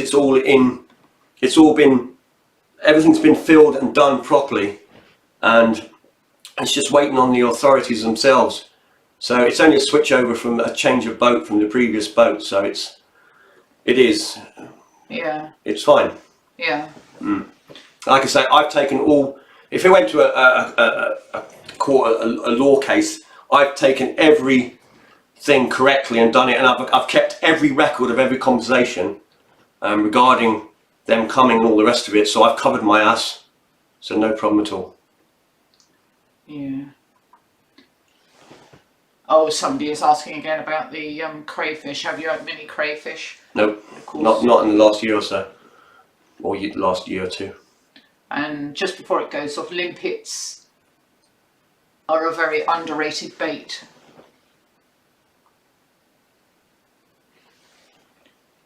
But I mean, if you've ever used them, you haven't. Oh, we used to use them as kids. We ran out of bait, but I never caught anything on them. So. No. I mean, they're okay in crab pots. But you've got to let them stand for a couple of days. You don't want to use them too fresh. And catfish. Have you ever eaten catfish? Not. It's a river fish, isn't it? Catfish? Yeah, no, not really. I mean, I've eaten frozen fish, which is, I think, isn't bassa or something they call this fish bassa, and it's catfish of some form, but not catfish kind of thing. And how much would a simple fishing boat cost to maintain and buy? I mean, that's quite a wide open thing, isn't it? Because it depends on a lot of different things. It depends on the size. I mean, you can go out and buy a simple fishing boat. You can go, well, it depends if you're buying new or second hand. I mean, you can pick up some boats for literally £100, £200 if you're prepared to do a bit of work on them. And and maintain it, again, that all depends what you're using. If you're using a great big engine, which you need to have serviced every year, if you're using a small engine that you can service yourself, then the costs will be dramatically decreased. So it all depends on what kind of fishing and what sort of boat you're looking for. Yeah, someone said his son had a pike in the Ukraine and said it was fantastic eating. I mean, I imagine eating, probably catching it as well was fantastic. Yeah, I've caught pike on Sweden. They're a very strong flavour. I used to fry them just to try and tone the flavour down on them. And there was a Finnish guy I used to give the pike to occasionally. He loved them. He thought they were amazing. Yeah, somebody saying Pembrokeshire in West Wales is a fantastic place to live, and it's cheaper. And I think you said a lot of friends of mine moved to Wales. Yeah. How much do turbot fetch a kilo? I have no idea. I haven't caught any for quite a while.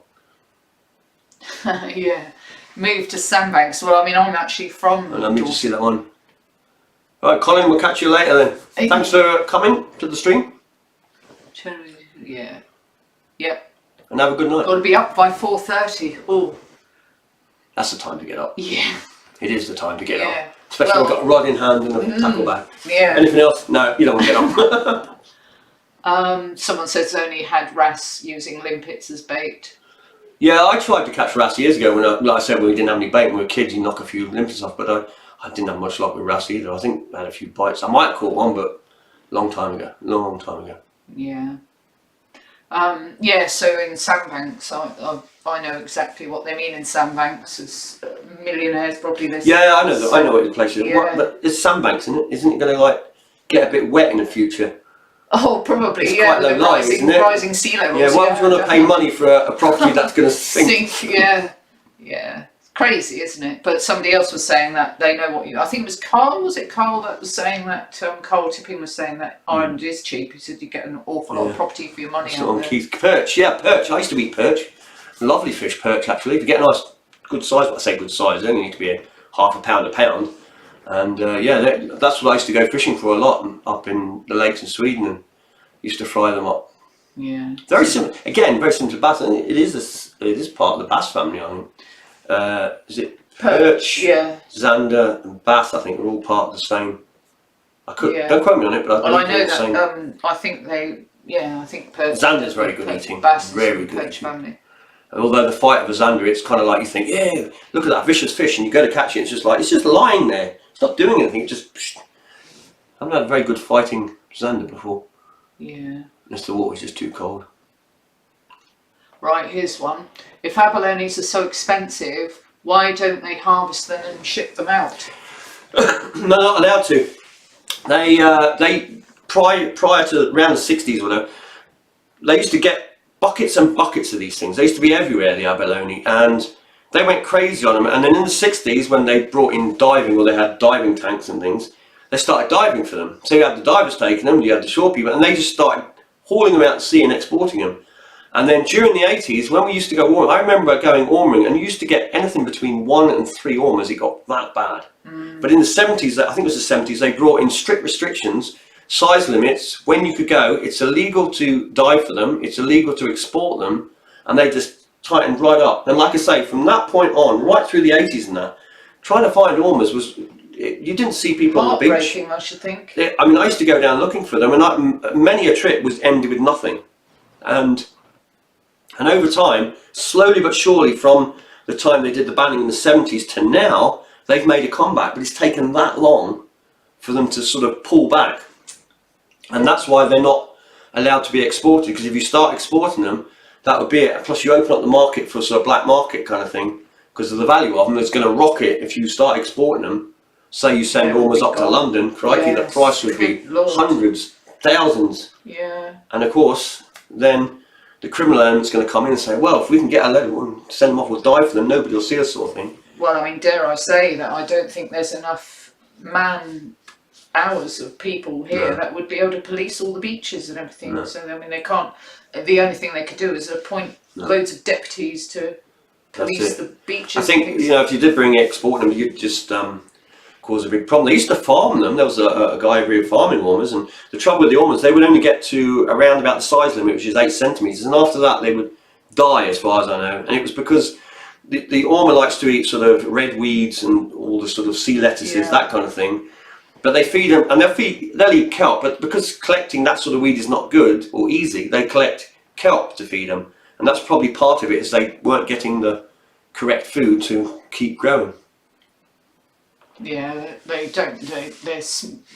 Tanya's saying that they were smaller and they don't taste as good as the natural wild ones. Yeah, they don't. There's a different flavour. That's, again, because they're not getting that full range of food that they would walk around. Because they eat algae and red weeds and sea lettuce, and you can imagine trying to collect all that for thousands of ormers that you're trying to farm.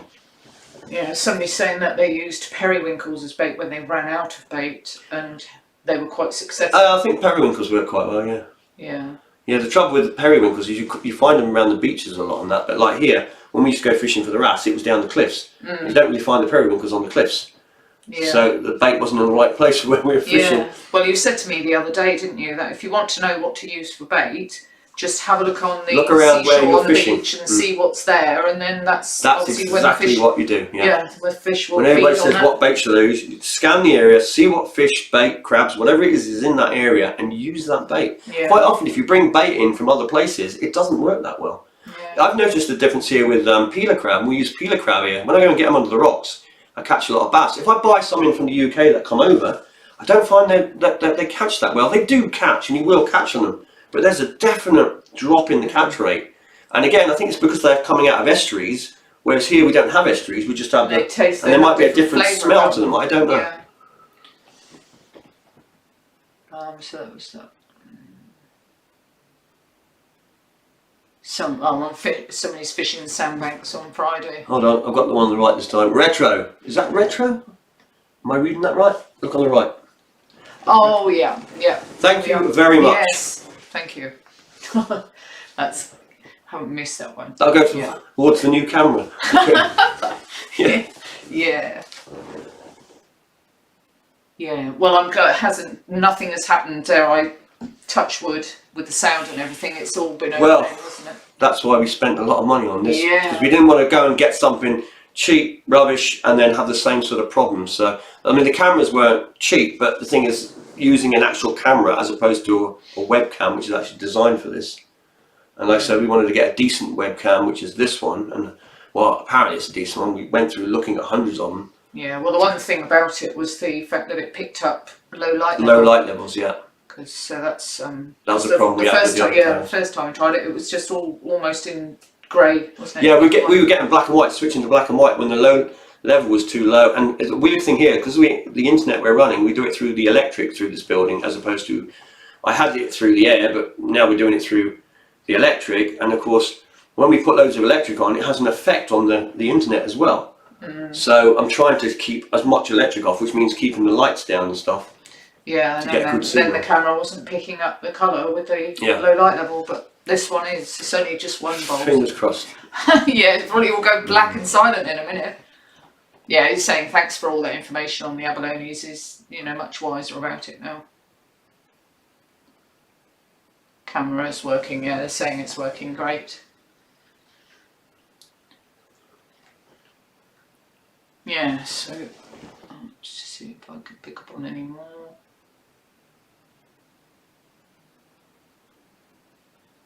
Yeah, so there's not any questions there. So I was going to say that about when's our next fishing trip? When are we next planning a fishing trip? The fishing trip is going to be tonight, actually. I just seen a comment. Is are you wearing your hat indoors because you haven't turned on the heating? You're actually not far off the truth. Yeah. What so it I've got my coat on. There's a behind the camera. You can't see it. There's actually a small wood burner, and it heats this. There's like a studio thing here. It heats this studio. The trouble is, because we've got these lights set up, and it was all last minute now, we've got light cables right near the flue, and the camera's near the heater, so if we put that on, everything's going to melt. Because those burners, when they get hot, they get hot. Oh yeah, it's either freezing cold or boiling hot. There's not a lot in. Yeah, I've even got my flipping grate. Where it gets a bit colder, I can just put that up as well. There we go. It acts as a COVID, built-in COVID mask. But we're actually sort of setting up because we're going to go fishing later on tonight. Yeah. The high tide's about 2:30 in the morning. Something like that. Yeah. So we're going to go and give it a crack. We've got a crab wheel or two that we're going to take with us. Well, a prawn one we've actually made. You'll see it in a coming video, and we're going to go and test that out. So it's only a little one. It's like a slightly different design. So. Carl's saying, I think he's asking, does it matter what price you pay? So could you buy a cheap rod and reel and have as much success as a more expensive one? I think that's what he's asking. Yeah, I've always been a great believer in you can catch fish on anything pretty much on a rod and reel. It doesn't really matter. Obviously, you're going to be paying for some rods and reels are going to be pretty terrible, might fall apart, the rest of it. But I've bought cheap rods and reels, and I mean, I went out with that. Well, you know that little telescopic rod I've got? That's not necessarily cheap, but I mean, that was a rod and reel, and it was like 40 quid for the set. And it's a little baby telescopic, and I've caught 11.5 pound bass on that. And it's still and I've caught a 7 pound bass on it and a 2.5, and I've only taken it 3 times with it. Yeah. So must be a good. And it didn't cost me 120 pounds for the rod and whatever for the reel. You pay what you want to pay for usually. Yeah. I normally would go for sort of mid-range gear as opposed to the expensive stuff or the cheap stuff. Cheap stuff's can be nasty. It might only last you 6 months the reel, but then I've had expensive reels that have only lasted that long. So if I buy something in the middle, then if it does go wrong, I can say, well, it's kind of mid-range. If it's expensive and it breaks, it goes wrong, it's terrible. With the fixed spool, I think it's the gearing, isn't it? If you get it, if you get a decent fish on it, Well, I had a friend. He had one of those. I can't remember the name of it. They were like 200 quid fishing rods, spinning rods he bought, and he went down where we went orming, and he fell over and snapped it. Oh. I think it was the second night he used it. Yeah.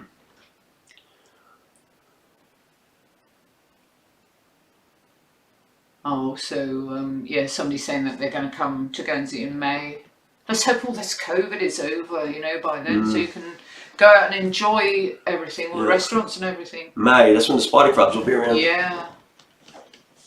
Yeah, it's somebody's rightly saying it's not so much the rod and reel, it's at the other end that's the most important thing. Yeah. Isn't it? The bait Like I that's said, in the water. the gear kind of catches, but it doesn't. It's not the element that catches the. I mean, if you've got a cheap rod and it bends a lot, and that you just play, you work the fish the way you know. It's like when you have thin line, you take it a lot easier, and if you've got thick line, you're just cranking in. So. Northern Peter said night, and good luck with the 2 a.m. fishing. So he's. Thank you, and thank you for coming. Yep. And Keith as well. He's off. So thanks for dropping in. Yep. Thanks for dropping in, Keith.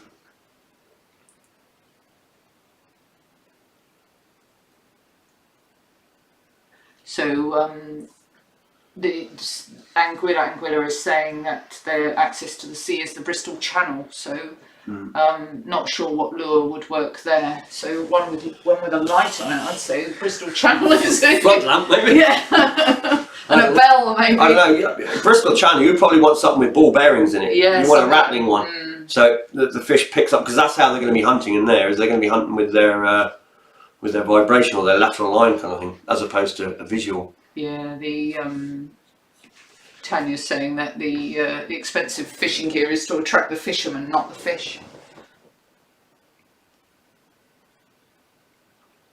Any good tips? Oh, this is probably something that you won't know. Is there any good tips for seasickness? Don't go out in a boat. Yes, stay on the shore. My uncle goes diving, and he dives all around the world in crazy places, and he suffers really badly from seasickness. Yeah. So he goes out. I mean, he could out of my boat within minutes. He's chucking his gut. And I've said to him before, "How do you manage to dive?" He says, "Well, I'm all right once I get in the water." But he has to go through that all the time. But he always takes. I think the basically seasickness pills are probably the best. Or I think isn't there a band you can get or something that? Yeah. I don't know how that works. Yeah, a band or something. But is it some? Oh well, again, I don't suppose you know then. Another thing is one of the you will. Yes, you can. Some people won't. Some people are always just get sick. But yes, you will. One thing is, look at the horizon. Don't look in the boat. When you look in the boat, it tends to make it worse. Or if you're in a cabin, it tends to make it worse. Because the one time I got sick when it was really, really flat and really hot, I felt ill when I was a child, and inside the boat was just horrible. Looking out, it does help. It won't cure it, but it does help to sort of look out, look at something in the distance. Yeah, that's it. If you get caught out. But apart from that, seasickness pills until you get used to it. Can you use a long line if you're presumably? I mean, if you're not licensed, can you use a long line? Yeah. Yeah. Yeah. And the thing is with a license, all the licenses is it's a license. You're not allowed to sell fish. It doesn't stop you catching them necessarily, unless there's rules or regulations on that fish. It doesn't normally, it's like bass, obviously there's regulations that you can only catch whatever at whatever time of year. But if it's not regulated to fish, then the license is purely that you can sell the fish somewhere. If you sell without it, then you're basically selling illegal without the license. But didn't you say that if you've caught something from the shore? If you catch it off the shore, I don't know, this is from Guernsey, but I don't know about anywhere UK. else. But I know if you catch off the shore, that you can sell fish caught from the shore. There's no licensing from the shore as such. But like I say, it all depends on your region where you are, because there's bylaws, not just the regular laws. Places have bylaws, and those laws vary. Some places you can't probably. It's like some places you can catch, say, one bass, another place you might be able to catch two, that sort of thing. And there's restrictions on skate and things, so you'd have to check out where you're going to the exact laws on that. Right, so here's something that you will be interested to say about red mullet. What's your setup? What's your bait? Where would you go to catch red mullet? Where would I go? You can go anywhere. Anywhere there's sort of sand which meets the weed, and you need depth of water. They're very depth specific. Whenever I fish for red mullet in every areas I go, I don't tend to catch them until like half tide or so, when the water's got a bit of depth. They won't, well, I've never seen them in really shallow water. Even diving, they're always at a certain depth. So you need a bit of depth of water, and you need where a lot of sand is, where they can go filling around with their little feelers. Yeah. And then you want to use worm, usually ragworm. I know how to use little rock ragworms. That's my favourite bait for them. Nighttime, dawn, there's a moment of dawn where they start to feed, and you can catch a lot then. If they're there, you'll catch them then. And set up, it doesn't matter, paternoster or ledger, either works. I mean, paternoster, you can have two hooks, so you can have double baits. So if one gets ripped off by a pout, you've got another one still there. Ledger works as well. I've used those in Storms ledgers and caught lovely big. Yeah, well, you said they were one of the most fighting fish. They are. When you get a big one, when you get like 2-3 pounder, they are. And they'll strip, like you'll see the rod just go like that when they take the bait, and they're gone. Yeah. You'll strip line off the spool. And are they? And the same part of that question is, are they tasty? Yes. Yeah, they're good. They're quite. They're like a coarse meat. They're sort of a bit coddy almost. The texture, but the flavour's different. Yeah, there's a few people saying about on Tanya as well, saying about the tips for seasickness. Somebody was saying that their daughter's got one of those bands and it works very well. So. I'd take them all until you figure out which one works for you. And cruising and fishing on the Plan B is off. He said he's enjoyed it. Looking forward to the next live chat. Thank you for coming. And there will be more. Yeah. Well, we need to actually do a few more just to get all this. Yeah. I mean, it's sorted at the moment, but I'm still a bit like this on it because there's a lot, like I say, with like super chats popping up and different things we can do, and we can show you stuff on screen. Not just have us sitting here. We can bring stuff in. We can run films, footage while we're actually talking and things like that. So there's a lot we can do with it. But like I say, there's a lot of learning to do with it. And Barry Wickens is saying good night as well. Thank you for coming, Barry. And Southwest Seller saying that they like Saints Bay is one of their favourite places to go for red mullet. Yeah, I used to go down there. I've had some real big ones down there, but it's a funny place because I haven't done it well there in this year. Last year, was it last year? And we had a couple of nice ones. I can't remember. There's a video we did a little while back. I was with Ben. We had two nice ones that evening, but I think that was last year, wasn't it? I can't remember, time goes so quick. But yeah, at the right time of year, usually in around autumn, you can get some nice ones there. But then other years, it'll just be... I think the problem with it is sometimes people net, and they drop the nets across the entrance, and then the fish just get blocked from coming up, because they obviously swim near the bottom, and the nets are on the bottom. Well, I think this last year that so many people have commented to you about how poor the fishing has been. It's been a really strange start to the year. Sketchy as hell, the fishing this year, Yeah, and well, it's about a month late. It's one of my worst years for catching fish. Yeah. I mean, the numbers of fish, and it wasn't just me. I spoke to some of the commercials and and the potters as well. One of the potters was saying even the lobster was just, he didn't find it good at all this year. So it's been very sort of mixed, and I know the mackerel tended to be on the north of the island this year as opposed to the west or south, more so. Yeah, they're saying that they used to get bass from Saints as well. Yeah, I've had bass down there. You were saying when we went there that time and we were there for 2 hours, didn't get a bite, and you said that you can't believe there's not even one pout there. I know. There used to be thousands of pout there. Can't even catch a pout there anymore. I said we've done 3 trips, 4 trips, and we've literally had dogfish and a pout or something. Yeah, it was. Well, you had a tiny little Conga, which was. Yeah, that's right. Yeah. Bigger. It was the sand eel was bigger than the Conga, wasn't it? That was crazy. Yeah, But, I'm not sure what's happened to that. Same everywhere. You say. Well, there's a lot of squid that are moving in around the island as well, and they hit shoals of pout and things. And pollock down at Saints as well. Yeah. Big wrasse. Well, a mixture of everything, I should think. I've caught more species of fish down Saints than any other bay over the years. You know, it used to be fantastic. In fact, that's where I had my cod. So.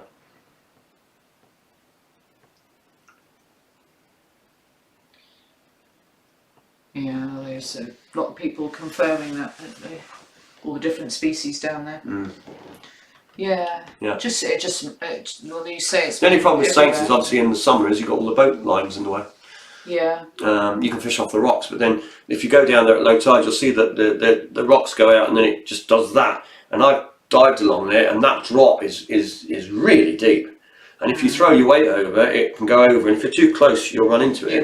And if you're farther out, it's fine. You can get your line back. But if you catch a big fish and it slows you down, then that comes in. But it's great for finding fishing tackle. Yeah. I used to go, that's where I used to go as a kid when I needed some fishing tackle. I'd go down to Saints on a big tide. I'd come back with 20, 30 leads. and hooks and lines and booms and all sorts. Yeah, never been to the tackle shop then. So do you eat wrasse? Which I know you do. I do eat wrasse. I haven't eaten it for a while. What are your thoughts on it? I like it. I mean, I've tried it in the I've had it in the frying pan, obviously in the boat. I did a couple of videos on that. But the thing is, it's quite soft and it'll pick the oil up when you fry it. But I like it under the grill, where it dries it a little bit. Dry it out and intensify the flavour. Put some butter on it and some herbs on it. But you want a nice one. You want a sort of, I always used to say like a 3 to 6 pounder. Yeah. Nice big one. That's what you want, because the effort you've got to go to cut through all that scales and slime and get through the skin and then skin them and all the rest of it. You just well take a big one. Yeah, night time is the right time down at Saints. I think that's what you would agree with that. Or I mean, I've seen. Yeah, unless of course you're just standing on the rocks going for a few long nose and mackerel. Yeah. Then night time, definitely. I think that's your preferred time. You said generally fishing night time anyway. Yeah. For all you know. For well, a lot of fish just move in closer. They're more confident to come a bit closer. Have you had any weird gadgets that just haven't worked at all? I mean, I guess that's like anything, not just fishing. Oh, I'm sure there's been some weird gadgets. Weird gadgets. Well, there's been all sorts. I mean, a lot of things that spring to mind are like pliers for taking hooks out, and and they fold up like scissors when you try to use them. And like these descalers which don't scale nothing, you're better off with the back of a knife. Yeah, what about stainless steel ones that rust? We bought some, well, Rebecca bought them actually. Rapala. Yes, the famous Rapala. Lure, for taking lures out of fish. They are really, really good. They got a little hook, they grab it, they pull out, and they're stainless steel. Yeah. And about 2 weeks later, they're completely brown with rust. Yeah, it's crazy. Yeah, I know. I couldn't believe it. I couldn't believe it. I wasn't happy about that, I tell you. Yeah. I mean, the whole point of buying them was because they were stainless. I bought a cheap set and they were rubbish. They worked, but they were rubbish. They worked for a season. Yeah. But I knew they were cheap. But then to go out, and, you spend money on that, and then you get that. That's just infuriating. I mean, it said stainless steel, not just stainless. Exactly. Which I thought, exactly. Yeah.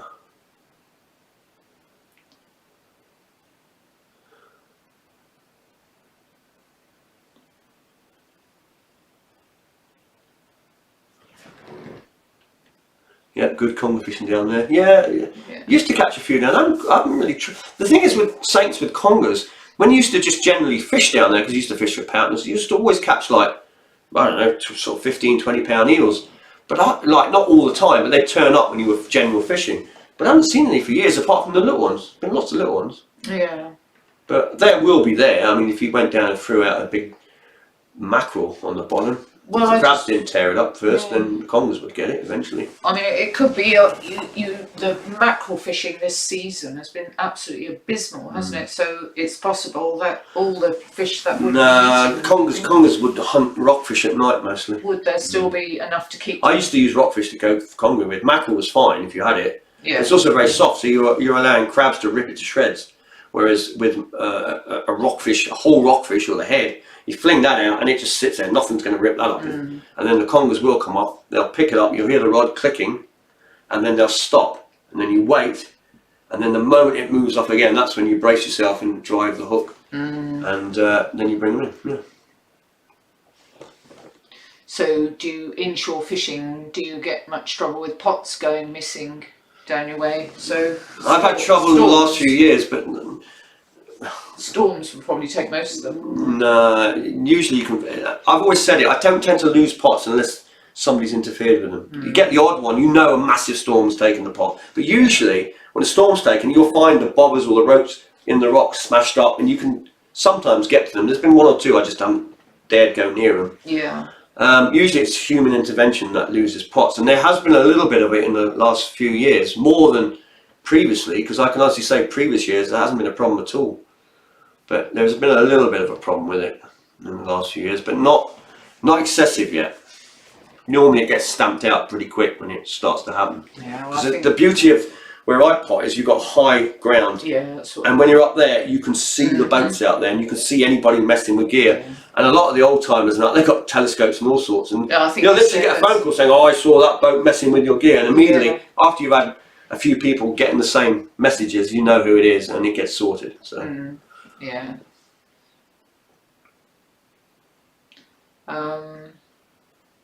Can you do more detail about baiting pots? And do you use a small net, or is it elastic? bands. Yeah. Bands. Now I use all three. I use bands, wires, and the nets. I'm quite keen on the nets these days because they don't rip the bait apart so quick. The bait lasts longer in the nets, so you can get away with a bit of less bait. Bands are a problem because if your bait's too fresh and a Conga comes in, he just rips the band off. Wires work fine. Wires are great for emergency. I always have a hole in the net so I can put a wire through if something goes wrong with the other systems. But you've got the bait bags as well. Yeah, bait bags are great because you can throw in like frames and tails and all sorts of bits, skin, and they stay in the bags. Whereas when you do like wires or bands, you have to have a solid piece of bait, and wires are quite good for like mackerel heads, that sort of thing. Well, you wouldn't want the bait sort of floating up. No, so I don't like baits that flop around. I don't like that. I've always found the lobster, it seems to not do well with lobster when you've got a hanging bait. When the bait's compacted or small chunks, it seems to do a lot better for catching. And the bag does that, contains everything. Well, you said they didn't. You thought that the lobsters don't like bait that's on the move. That's it. And the other thing is with bags, you can bait them from the outside, so you have to stick your arm in, getting all gunky from any bait that's under the band. Yeah, Carl said that somebody called Fish Locker had 17 pots go missing. 17? I didn't know he had that many pots. 17 pots. I thought he only had a couple, but yeah, I did hear about that his pots vanished. I think all of them. So obviously he was targeted for some reason. So I don't think unless they're all tied together. I don't think you'd. Yeah, maybe it's just one string that. No, you wouldn't have done. I don't think he would have put that on a string, not on his boat. No, it sounds like he got targeted for some reason. Because, like I say, to lose all your pots in one go is somebody must have known or come and taken them all. Maybe they didn't target. Maybe just thieving people. It's a lot. Maybe it's just unlucky. And how many pots do you have?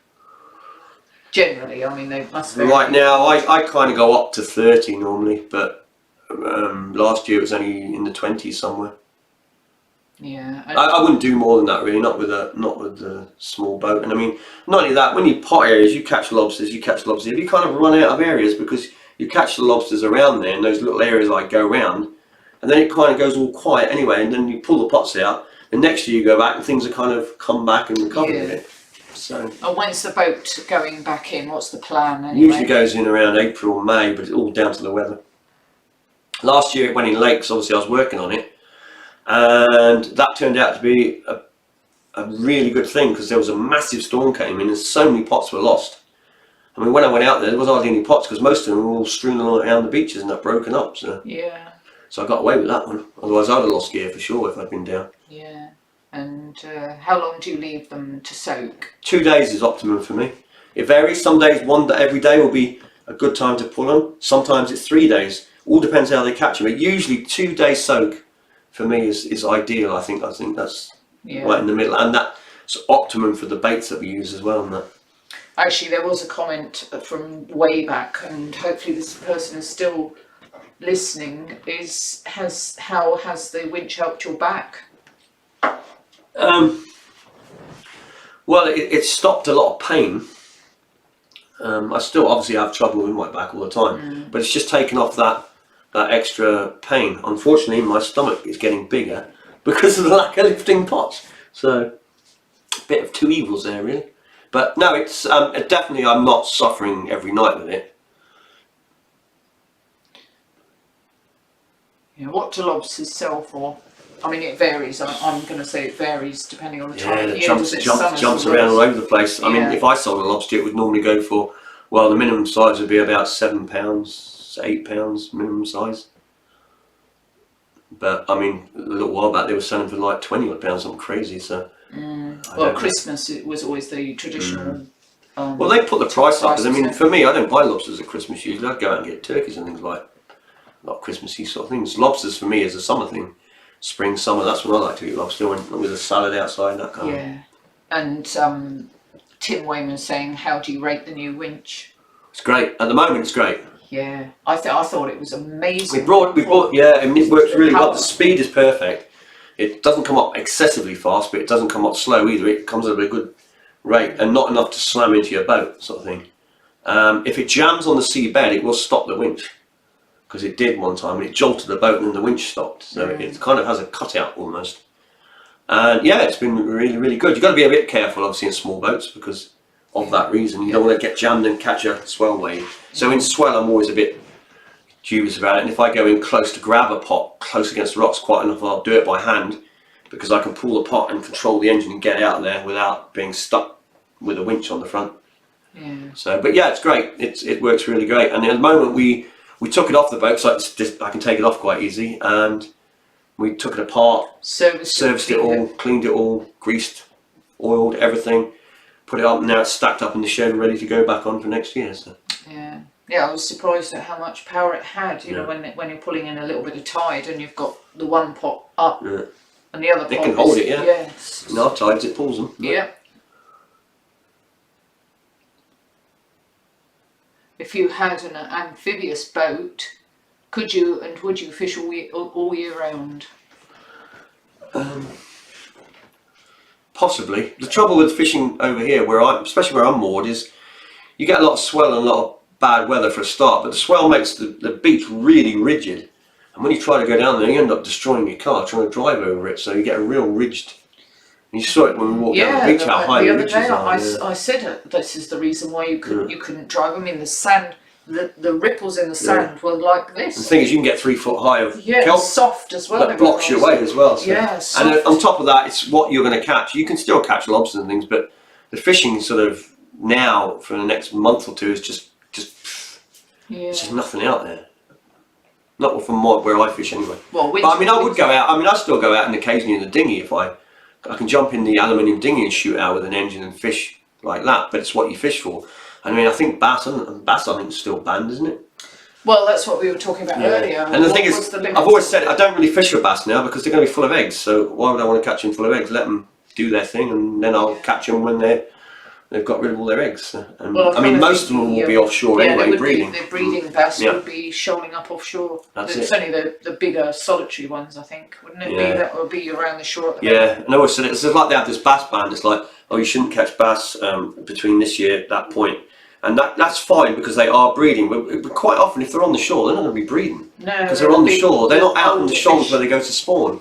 Yeah. So it's a bit of a weird one, that, because they've banned the shore fishermen, but it's the boat area that's where they're spawning, not on the shores. Yeah. Well, I mean, it's a bit of a funny thing, really, isn't it? Because at any time, that fish, whether you catch it at any time of the year, is a breeding fish. It's just not breeding at that moment. Yeah, like I say, I don't tend to fish for them now because they're just going to be full of roe. Yeah. And I'd rather not cut up a bass that's stuffed with roe, because it kind of makes me feel a bit guilty cutting out all those little fish that could have been. So, even though you will get it with fish all round the year, you know, with mackerel and God knows what. But. And Christoph Rugi, which is a name I haven't seen, says hi to everybody. So hi to you. Yep, hello. And Southwest Sellers is saying, can't wait for the long nose to come in. So they're, well... Long nose is very sketchy over here. Over here, you used to get them like autumn, but for some weird reason we had it, I think it was last year or the year before, they were turning up in the spring as opposed to the autumn, so it was all a bit like that. I mean, I don't even know when you catch long nose now, because we saw a couple in the middle of winter around the harbour, but they seem to, like I say, years ago, after the mackerel and all the rest, the summer pollock and all the rest, you'd go for the long noses sort of near the autumn time. Yeah. But now it just seems they just sort of randomly show up whenever. With gardening and everything, I think people have said that the seasons are all over the place.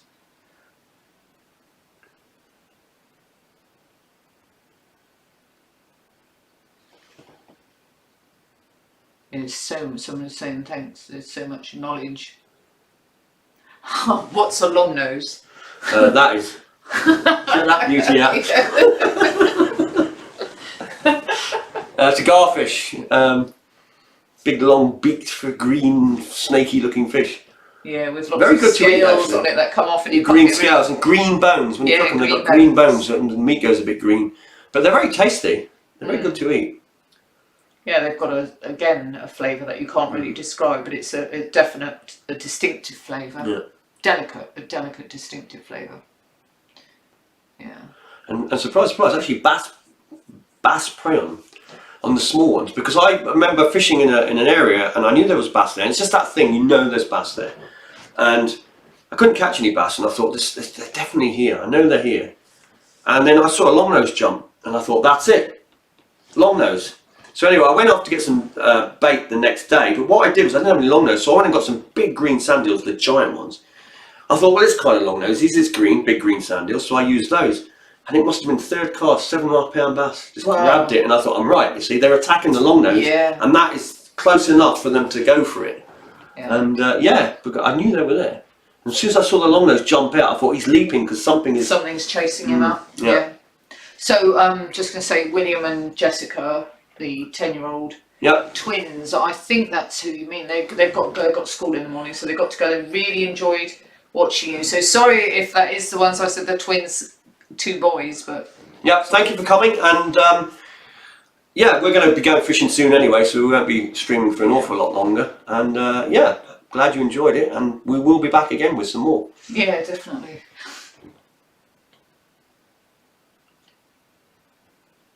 Garfish. Yeah, garfish are great for the children when they go fishing to catch them on floats. I should say they put up quite. Oh, they're great fun. Yeah, they're great fun. Little wire hooks and stick out a little float out there with a little bit of a sand eel on or something. And you normally see the garfish before you know you've actually hooked it, because sometimes you see the garfish doing that and you're like, what's that doing? It's like, oh, it's on my line. Just like jumping around, just line hanging out. Yeah. Yeah, so I don't think there's any more there.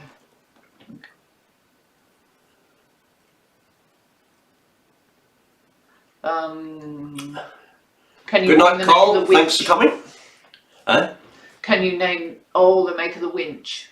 Yeah, it's North Lift, I believe it's called, or North Lift Haulers. If you type in North Lift Haulers on the internet, it'll come up as a company that sells them in the UK. Or it's a company. I'm just trying to think where they actually come from. I've got a feeling they come from Denmark, maybe. I could be wrong there, but there's I think it's something nets, coastal nets, I think is it that sells them. Yeah. But they're really good. Really so I'm good. laughing because somebody's saying that you going fishing later, guys. Do the live. Just take the camera with you. Yeah, it's attached to a big computer. At the moment. Yeah, you just must have a wheelbarrow to take. The funny story is I've got a phone that we were going to do this and set it up because I haven't got internet on the phone for whatever reason. Only when I'm at home because it attaches to the network. And the camera I bought a little while back, it's got 3 cameras, all the rest of it. Well, a little while back, we tried to use the camera and the 2 back cameras don't work. So it's only got the front-facing camera, which would be really awkward. So anyway, I went and bought her a phone for Christmas, and we're still waiting for it. Simple as that. From November. It hasn't turned up. But I mean, you could live stream on that as well, because that was the idea, to get a SIM card in that. And we'd stream from that a little bit, not too much, but maybe when we're out fishing one night and it's like a nice evening. Yeah. But again, that hasn't turned up, and it's been 2 months and it hasn't turned up yet. So, yeah, we will possibly try that sometime in the future. But like I say, it won't be that often because I'd rather be fishing, and it's very hard to concentrate on chat and everything at the same time. So. It is, yeah. And I mean, unless you want to see somebody just standing there. Yeah, I think you prefer videos, don't you? Where I do, because I can cut down all the action is in one. We can shrink everything down and make it like, you get rid of all the bits that are the downtime. Yeah, that's it. Yeah. And Tracy has just said good night. Good night, Tracy. Yeah. Thanks for coming. She might have already gone because it was a little while. Yeah. Sorry if we've missed you. Yeah, apologies to anybody we've missed if they didn't get their questions answered. We're trying as best we can. And how would you cook longnose? What's the best way to prepare them? I used to just fillet it and take a big fillet off, chop it in half, chuck it in the frying pan. Yeah, I think that's the best with any fish, isn't it? Really? Well, long nose it's just very simple fish. It's very thin once you've done it. So it only takes us a few seconds or so to cook it. Yeah. Yeah.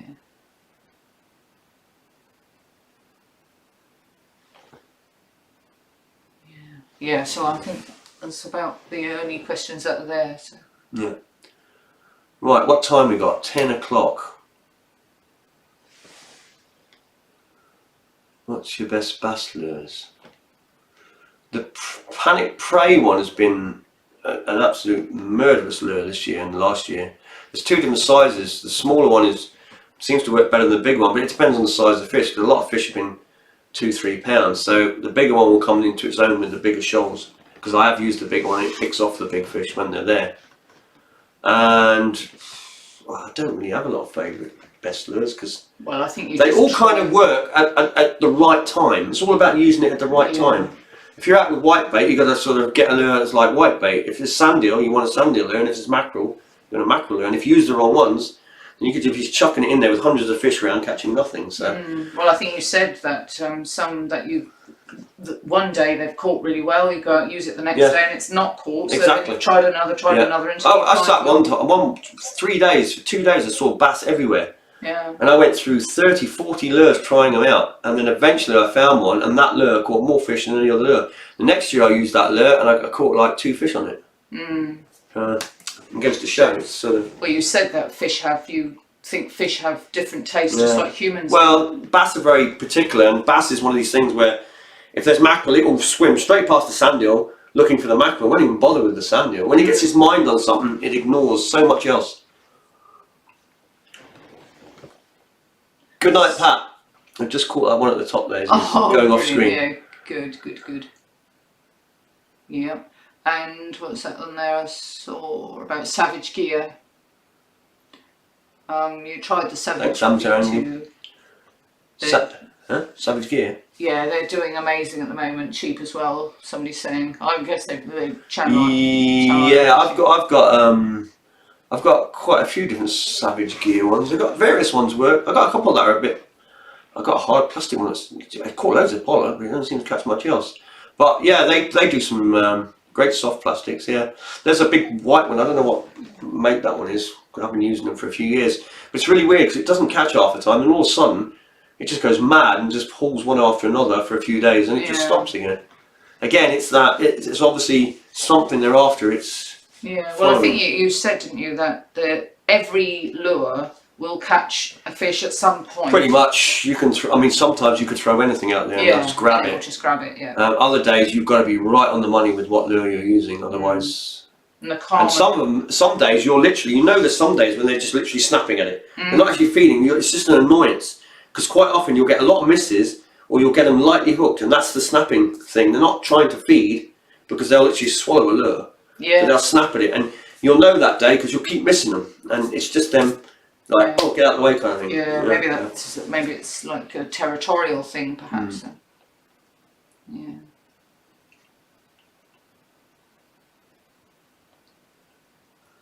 Great live. Thanks, Inshore. We try our best here. Yeah, we do. Yeah. It's just seeing what the trouble we had getting all this set up. Oh my goodness. Like I said, this when you're introducing everything new, like new camera, new this, new that, and then all new software, which I haven't used any of the software before. Yeah. And trying to use it, and it's a lot more complicated than, say, just going live on a Facebook or a YouTube. But you can do so much with it. You can mess around with it a lot. Yeah, that's right. Well, I don't know if anybody didn't know, the first live stream, which was the very first one, which was a while back, the sound kept dropping out. Didn't it? So I'll show you one. You like this one? Hold on. We'll be back in a second. Yeah. I don't know why that's there, but move that out of the way. Yeah. Right. And back we go. There we go. Had to get that in there. Yeah, that's right. Yeah, you do. So somebody's saying, could you recommend a reasonably priced beach rod and reel outfit, and a good all-rounder? So there's two separate. Beach rod outfit. I am so out of touch with rods and reels. I mean, it's been COVID for 2 years. Yeah. To be honest, right. I really haven't I really couldn't tell you at the moment what. I mean, the pen reels usually are pretty good, although I've had a bit of a funny one lately. But I bought a pen. If you like fixables, a pen. Yeah, that's right. I There was can't an remember, it's a black unboxing, one. wasn't it? You did. Yeah, I remember. Yeah, it was a good one. But the pen reels, like fixable ones, are pretty good. Multipliers, I've always gone with the Abus and that for beach casting. They've always been great, those reels. And rods, I really don't know at the moment. Again, I was always a sort of Daiwa fan, more so with rods. Well, that's the thing, isn't it? I guess you just stick with what you've. Yeah, the thing is, you you see, we've got like, I mean, you brought some, we've got like 6 or 7 or 8 beach casters now. So I mean, and they go back a few years, so we haven't had to really buy any. I mean, when you buy some good ones, they last so long that you don't. You know, there's a Daiwa or Abu Tormentor or something out there, and there's the Paul Kerry, and then there's a few other bits and bobs, and the Abu reels. Well, the older ones, I don't know what they're like now, but the older ones were fantastic, and they go on for years. Pen reels if you're boat fishing, multipliers, fixables. The metal one I had is crowing like crazy, but the cheaper one, which was the graphite one, is doing so well at the moment. Yeah. It's a lovely reel. I think we covered it earlier, didn't we? That it's not so important the pricing that you pay for something. You don't have to pay a lot of money to be able to buy a decent. Quite often it's a case of go with what budget you've got, look around and get something which is half decent. I wouldn't go top of the range, I wouldn't go bottom of the range, I'd go somewhere in the middle, and I'd probably go with a Daiwa or an Abu or a pen. Something which fits in your price bracket, and they usually don't be fooled by buying the most expensive. No, never. You don't need it. No. Would you say it's probably more important to invest in whatever's at the other end, the tackle end?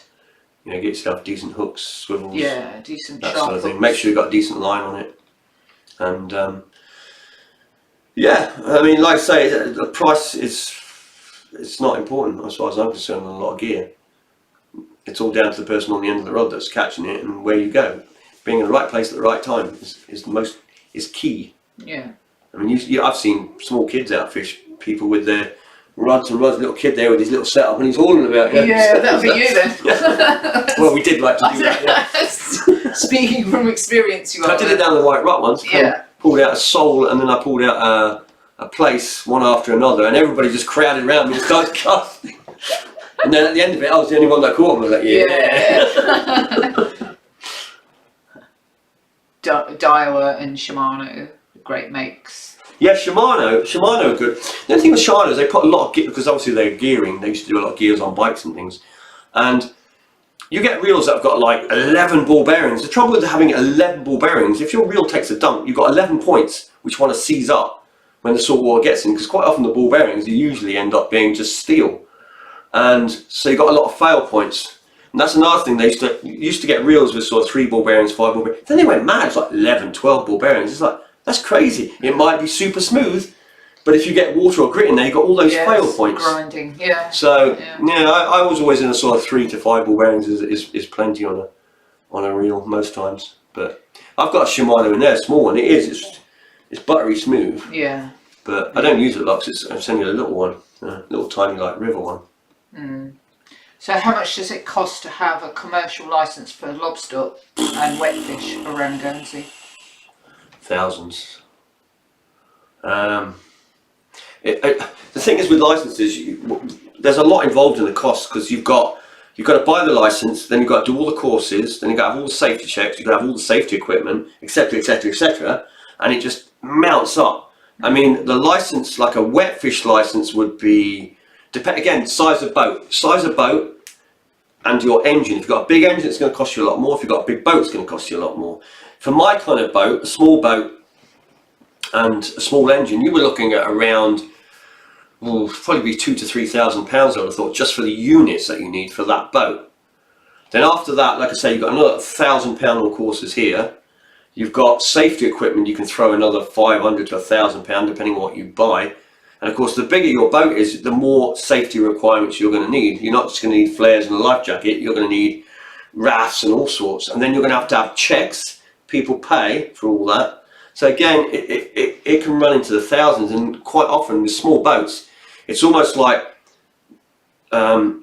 having a small boat, you're trying to fish sustainably and be very efficient, but it's almost like they try to stop you getting a license by having it so expensive. Yeah. And then you're better off just going out and buying a big commercial boat with a trawler. So they do nothing to help Well, it's smaller boats. counterproductive. They should have a license, a small boat license, Yeah, they should. Yeah. within a certain range, Yep. which can be issued to small boats, and that way you'd encourage a lot more people to have a small boat license, and a lot more people paying taxes on the money they're making Yeah. as well. It all makes And sense. fish sustainable. But they don't. They almost like try to stop everybody, just to have the sort of bigger commercials. And you know, because when you're a small boat, you need a lobster license, you need a wet fish. Although the wet fish, you can have a bycatch of lobster. There's a certain amount, and again, it all varies depending on years and what you can take and size of boat and all the rest of it. It's far over more complicated than it needs to be. Yeah, but I mean, the thing is the more it costs for a small boat fisherman, the more it costs him to run his boat, the more fish he's going to have to catch to pay for it. So Yeah, it's not really sustainable then. You see it there, it says 10 grand. Yeah, probably if you've got a 21 footer and you've got a 38 horsepower, it's all done on calculations of size of your boat and the size of your engine and that sort of thing, and it jumps right up. That's why I fish, obviously, with a lot smaller boat, because you either go like small like I do and try and keep the costs right down, or you just go out and buy a commercial fishing boat, a big commercial fishing boat, and then rip up the seas as much as you want. So it's a really difficult one. And that same person was asking about the French and the islands limits, the 2 mile limit, 5 mile limit. How's that affected the French having licenses to fish close in? How's that? Well, the thing is, you've got to understand. Like France has got some of the most waters everywhere. They've got huge coastline. They can go anywhere, and yet they're trying to. You've got to ask themselves why do they want to get in a little strip of water around a little island. Yeah. You know, I mean, because we try and protect the waters, we have size limits on everything, and there's rules and regulations that we stick by, and it can't service giant trawlers coming in and just sweeping through it. The boats over here are small. The fishing boats fleet here, even the bigger ones, they're only small boats. Well, what they would catch around here probably wouldn't last a day. Well, a few big French boats swinging around the island, it'd be finished within a week or two. Yeah. So somebody's saying, are you full-time fisher people? Yeah, I suppose you could say that. Am I full-time? I'd say, yeah. I mean, you're kind of full-time. Full-time, but for the weather. Part-time, but full-time. Yeah. That makes sense. Doesn't make sense. Because I don't fish through the winter. Obviously, I don't go out on the boat in the winter. But you would do. Oh yeah. Yeah. But it's not what I don't know whether they're meaning. It's weird. Do you have another job and just do No, fishing? I don't have another job apart from the fishing. But the fishing for me as well. I eat a lot of fish, so I sustain my food income by fishing and catching fish, lobsters, crabs, all this sort of stuff. That's what I eat. I don't tend to eat meats or anything like that more than that. So I don't have a great deal, and I grow a lot of vegetables and things in the gardens and that. So again, I don't really have a food bill because it's what I eat. So I'm fishing for myself, but I'm also fishing commercially. Tanya's saying seasonal. You're a seasonal. Yeah, but then it gives the seas a rest as well for the next year. So there's Panic Prey V2 surface lures you recommend about a year ago. Got me so many bass. Got so much bass. Troy still got it upgraded now to a Samson top water lure. Amazing lures. Yeah, I've never tried really the Samson ones. I've seen them, but there's a lot of every time I see it, it's something the guy who makes them, Grant, who publicises them. But then with people I've spoken about, you're about the second person I've heard catch on them. So I'm like that in the camp about them. I'd have to actually go and try them. But Robin Jones is going. So good night. Thank you for coming. Yeah, thanks for coming.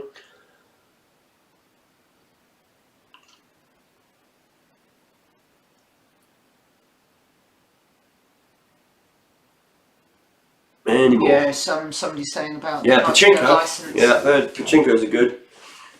Yeah, I'd like to get Inshore Guernsey saying I'd like to get a license, but it would take a long time to make the money back, and that's true enough. It is. It's mental. They need to address it and make it more accessible for the smaller boats as well. That way, like have an all-round license, so you can just go out and get for whatever amount. Well, fish sustainable. That's the thing, isn't it? Because a small boat is going to take a little bit from here, a little bit from here. He's not going to be hammering one species too hard. Yeah. And that's what you need to do. Is it's a balancing, a little here, a little there, and not just keep hammering the same thing, because you have to. And obviously, with the bigger boats, they have a much more bigger cost, so they have to go out and they have to fish twice as much to pay for all the bureaucracy behind it. The more the costs it. go up, the more the fish have to be taken to pay for it all. Yeah.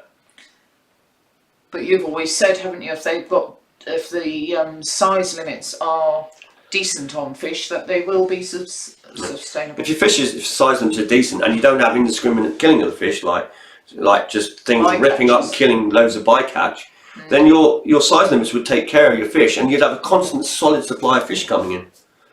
You know, but while they have silly size limits or indiscriminate fishing methods, you're always going to end up with the same problem.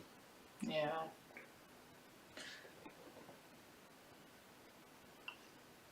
Are you going to do any lure fishing from the shore?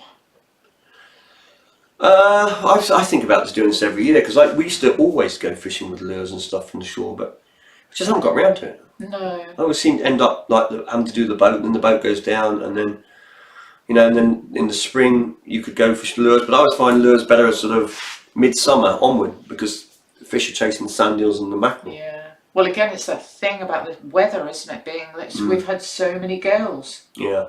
And when it's not windy, the tides are wrong. Yeah. Let's have a look. Someone else was saying about when the cod are coming in. When are the cod coming in? When are the cod next ice age?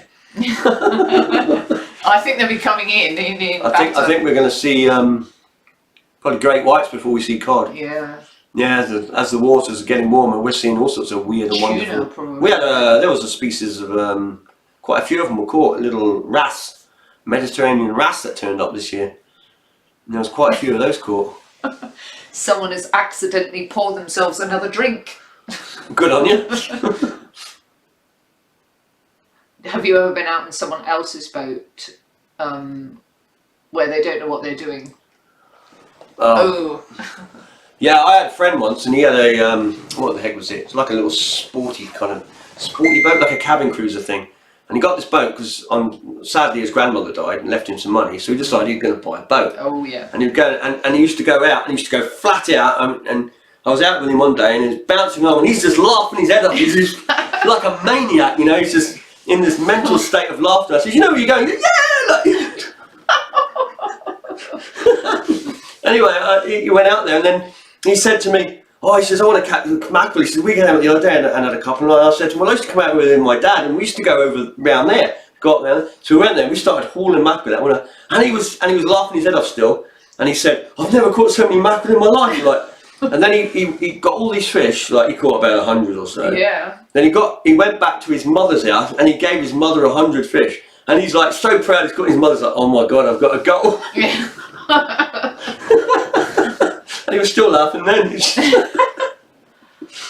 Yeah, he didn't have a clue. He didn't have a clue, but it was a laugh being out there. We didn't hit nothing. That was the main thing. So we made it back in. Yeah. Because he invited us to take us out, because we had a friend over who came back with me when we came back to Guernsey when I lived in Sweden. A Swedish guy, Stefan, came with me, and he wanted to go out fishing. So we went out with this friend at the time. So I didn't have a boat at the time. Yeah. And crazy man. Yeah, someone's saying the cod are elusive where they are too. It's the same everywhere, isn't it? Everywhere, everybody has said the same thing, that the fish. Well, you got to remember though, it's got warmer, and the fishing pushing up, because you'll notice bass. You get bass right up Scotland, Norway now. You never used to get bass up that far. They used to be right back, but everything's pushing up. So the cod have vanished off the south coast altogether. Then they must have done that. No, they still get them, but it's things are slowly getting pushed, and eventually you might see ormers, abalone. You never know up in England within years. Yeah, off the Devon coast maybe. Yeah. I do believe one or two have turned up there before in the past, so it's very possible. Yeah, well, I suppose the little seeds get swept in the current. They could end up anywhere, couldn't they? And they'd survive if the waters were the right temperature. Was it inglorious? It could have been. Nah. How did you end up in Sweden? How did I end up there? I had a girlfriend years ago who was Swedish, and we decided to go up there because she wanted to. She became a vet, but she needed to study in that, so we went back up there. And I wasn't doing much at the time, so I thought, why not? Let's go to Sweden. Like you do. Like you do, and I just thought it'd be a great idea. Let's just go and chill out in Sweden for. And yeah, you absolutely loved it. You know, you said if you were doing videos back then, you'd have absolutely. Yeah, well, I lived out in the middle of I say nowhere. I lived on an island about the size of where I live now, and had 3,000 people on it. And then you could go across. I had a boat which went across the lake, so I went up into the sort of north of Sweden, and it was just like I was just like rummaging through the forests every day and collecting mushrooms and raspberries and blueberries and all these amazing things. And the fishing for perch, zander, ice fishing for burbot, I think it's called, and all these different fish and that. And it was just like, it's brilliant. And I used to do crazy things. Like I used to make all my own jam. I used to make dry mushrooms and that, like these trumpet cantarelle for seasoning.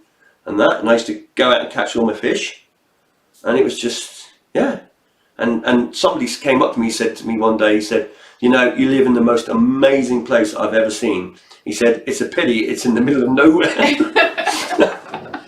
but that's the beauty of it, though, isn't it? That was the beauty of it. It was. And then I came back to civilization after 7 years. Yeah. So that person, Verstech, is saying that Sweden is beautiful. Yeah. But it's just you saying about the way their etiquette out there and the way that they run the country. Well, yeah, I mean, it's like when you go and buy stuff in the shops, anything that's really damaging to the environment is really expensive. So basically what happens is when you go and buy vegetables and fruits and that, they're really cheap.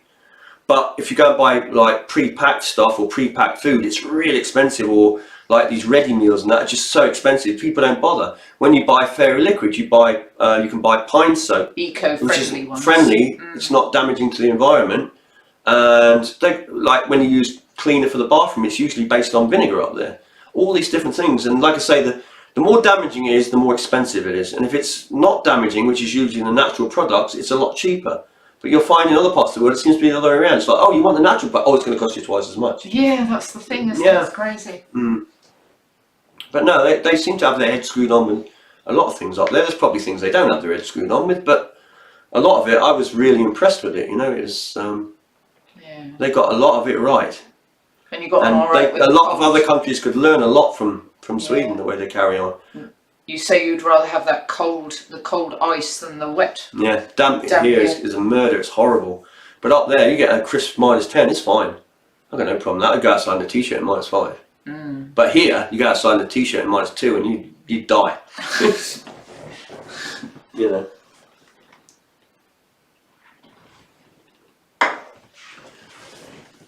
So how are we doing? I used to have a Norwegian girlfriend. Scandinavian women are beautiful. Yep, they are. But there are beautiful women all over the world, so not just there. Mainly due to... Somebody's saying if you ran a bit faster, you'd catch more pollock. So that must have been in a reply to somebody that was talking earlier. Pollock is sort of... Yeah, you can alternate your speed. You go slow and go fast, and it's a reaction from them to, you know. It's funny actually, when you fish with the lures like I use, the plastic lures, if you fish normally, you'll catch pollock and that. And if you want to catch bass, you reel really fast. And if there's bass there, they will just charge up and hit them. And it's Bob there from the Isle of Man. He said he worked in Finland. Yeah. And loved it. Yeah. Finland's the same idea. Yeah. But they got a lot of lakes up in Finland. They got a lot of mosquito because they have so much like freshwater areas in the forest that around them. The language is very strange because it's not really like Norwegian, Swedish, and I don't know, get this right, Danish. It's all kind of the same language. So when you know one of the languages, you kind of understand the others. But Finland is a completely different one, and it's like completely different from, like, detached from that. It's not the same as Russian either, and I think it's related to Hungarian. And they reckon a bunch of Hungarian kind of people moved up there and did something like that. It's a really strange language. I think when they count, it's something like Uxie, Caxie, Cooksy or something like that. Yeah, seriously. Yeah. Yeah, I'm not great with Finnish. I'm not No. great with my Finnish language, no. No. I probably completely butchered that, but you know, it's something like that.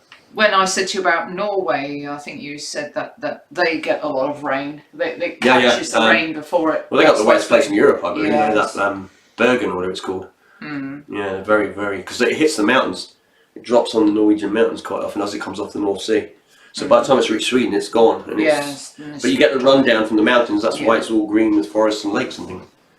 And, yeah. Well, we must keep an eye on the time. With the Oh yeah, we're gonna have to be going soon because we've got to go fishing. middle of the night fishing. Time and tide wait for no man. So and I'm gonna get something out of the freezer, which is still frozen. But right, what have we got? Do a few more, and then I think we'll have to wind it up. Yeah. Mackerel for 2022 returning hopefully. Bizarrely, the pipe lures are winners. I just don't know why. It's because they're little tiny small. It's just like a little fish, a little bait twitching on the line. That's all it is. Southern Sea Fisheries are going to bring in a catch limit for commercial and a separate licence for beach catches this year. Right. So things are being done, and the people are listening, and they are. Well, they haven't got much choice. They? The way things are going, they need to do something. I mean, everybody, you know, the fishing is terrible half the time. The fish stocks have dropped. The fishermen aren't happy as well. It's just all needs to be sorted out. And there's this constant bickering between countries over fish. That shows you there's a problem. So something has to be done.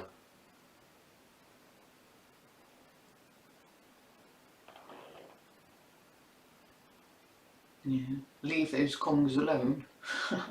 Congas, yeah. I don't bother with the Congas too much. Most of them go back. Just keep the odd one because they can be quite good for putting in the pots.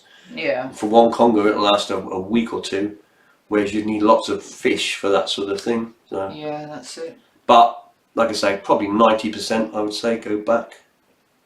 I just take usually the ones that are gone in the pot and they've been in there a couple of days and they're damaged or you can see the eyes go white and they're dying. So yeah, big you take those ones, yeah.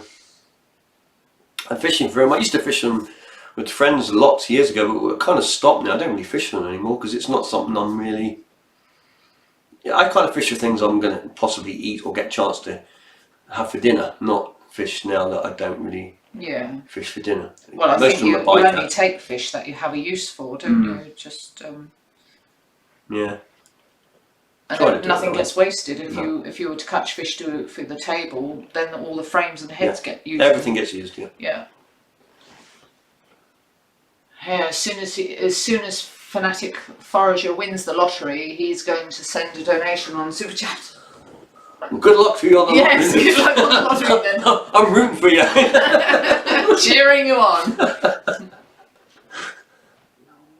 Have you ever caught fish using lures at night? In a very limited way. I've used like the Rapalas and soft plastics, and I have caught them, but I've never really sort of gone into it too much because I tend to throw bait lines out at night and just sit and watch. I just like to watch and listen to the reels scream off. Yeah. Oh yeah. Great sound. Yeah. But yeah, I mean, I would. Most of my lure fishing, you might say, which isn't lure fishing, I used to do a lot of just take a bucket of a dozen sand eels down and use live sand eel and just throw them out and reel them in for the bass and things and pollock, and used to catch really well with that. So I kind of favoured that over the lures, to be honest. It's just getting the bait can be a pain. Yeah, somebody's saying they've got an electric pot hauler just like yours to save their back as well. Yeah, they seem to work. It works a lot better than I was expecting. But I expected it would work, but I thought it might go, and then the second part it might be a bit sort of struggly. Yeah. But it's just and it's straight up. Yeah. Yeah, that's what I thought. The rope would slip around in the wheel, but it doesn't. I mean, I was really impressed when I saw it working. Yeah. Yeah. It's actually we've only got an old car battery they're using now on it as well, and it works fine with that little old car battery. I was surprised that battery would keep it going, but it does, and it charges up fine. We had a great big lorry battery to start with. It turned out to be a dud. It was pushing out, when I checked it, it ended up pushing out 11 volts. Then it went flat again, and I charged it in a week. that week I checked it again, it was pushing out 6 volts. I thought, this thing is just rubbish. So got rid of it, stuck in this old car battery that was kicking around from the boat the previous year, and off it went. And it never had to do anything the whole year, it was fine.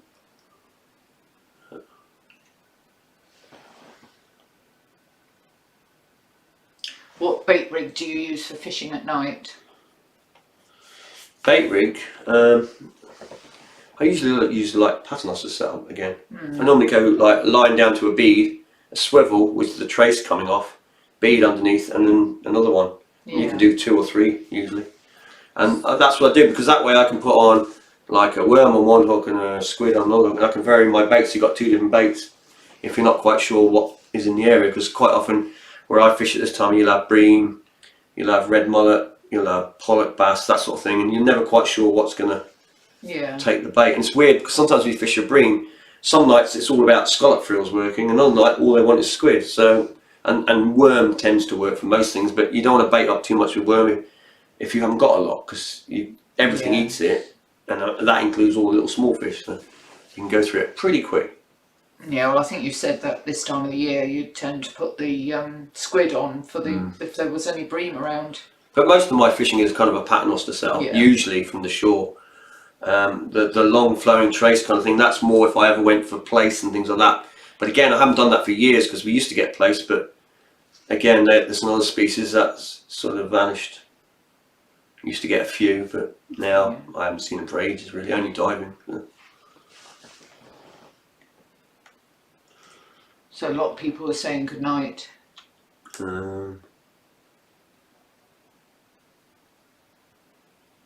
Yeah. So everybody's leaving. Thank you for coming. Yeah.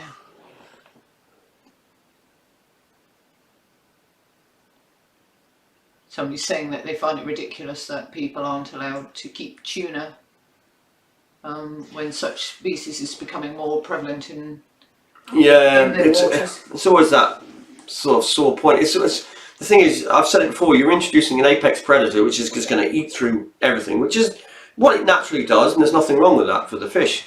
But at the same time, it doesn't have predators. Well, it does and it doesn't.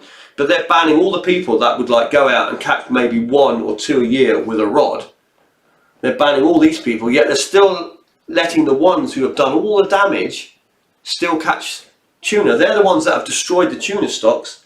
Yet they're not stopping them, but they're stopping the small boat fishermen who would fish sustainably and just wouldn't be able to handle catching thousands of tuna. He'd be catching 1 or 2, he wouldn't scratch the stock. Yet the boats that are ripping out thousands and thousands of them, they still let them continue.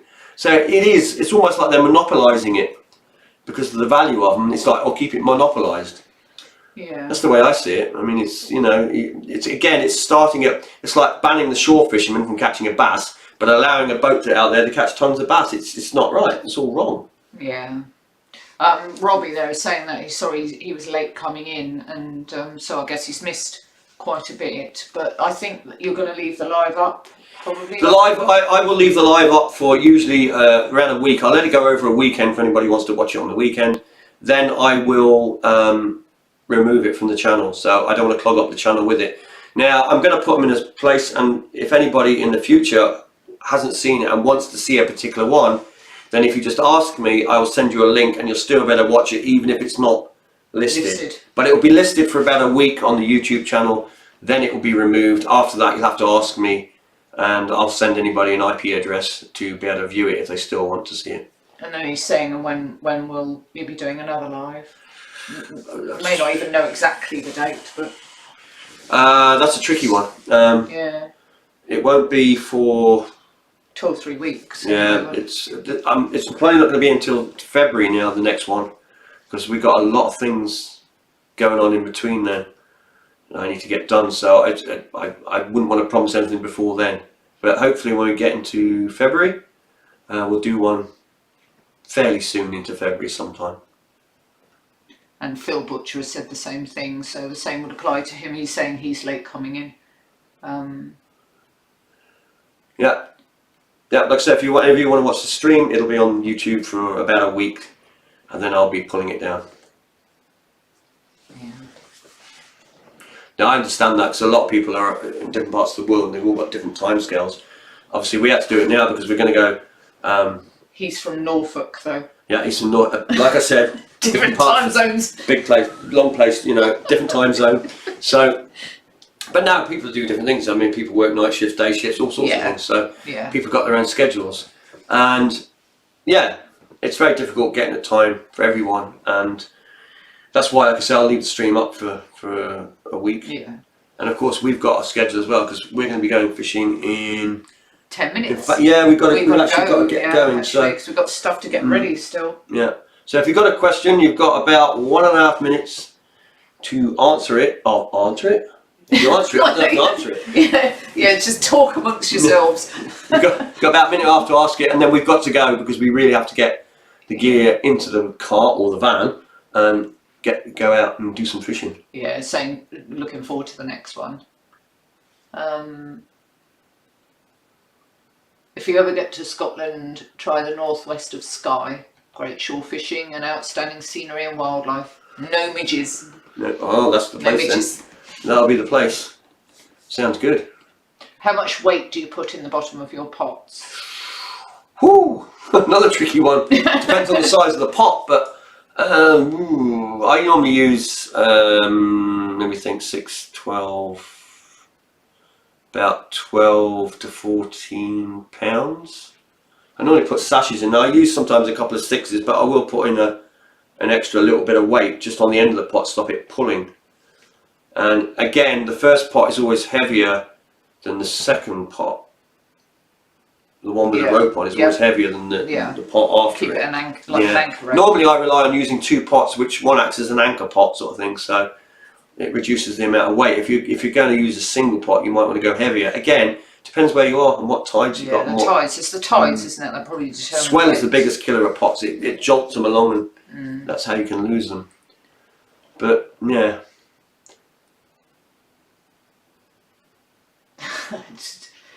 Saying about catching dogfish tonight. Yeah. Maybe some bream though, if there's any around. Well, we're trying, but I mean, the trouble is we're not really going to the bream marks. The trouble with the bream marks, I've got to walk so far. It's like down rocks, cliffs, and it's quite a dangerous manoeuvre. And then you can get stuck there for hours, depending on when you're fishing the tide. Yeah. So I don't know if is there still a delay on there because there is a questions delay. will still come on there then, and just wait to see if there's any more questions. But I think a lot of people are just saying good night and thanks again and see you next time. Yep. Thanks everyone. Thanks for making it a great evening. And successful stream. Like I say, we're new to the streaming kind of thing. Yeah. Well, next time, I mean, if you were going to have a look more into this software, aren't you, to see what miracles can be done. Yeah. But thankfully it hasn't dropped out, no sound issues. No. It's all gone rather well. Okay, we're going to cut it right there. We're going to finish now. We're going to head off fishing, and if tonight's trip goes well, then you can expect to see that video. What day are we? Wednesday? Yeah. Wednesday. So you could probably expect to see that video on Sunday. If not, it might be an ormering one. It could be a boat one from the summer. I haven't decided yet. But like I said, we'll try and get this one. If this one works out tonight, obviously if we don't get anything and it's just nothing happening, then we're not going to put that off. But we will do our best, and hopefully you'll get to see that on Sunday. So once again, thanks for coming, and we will see you on another live stream. Excellent. Right.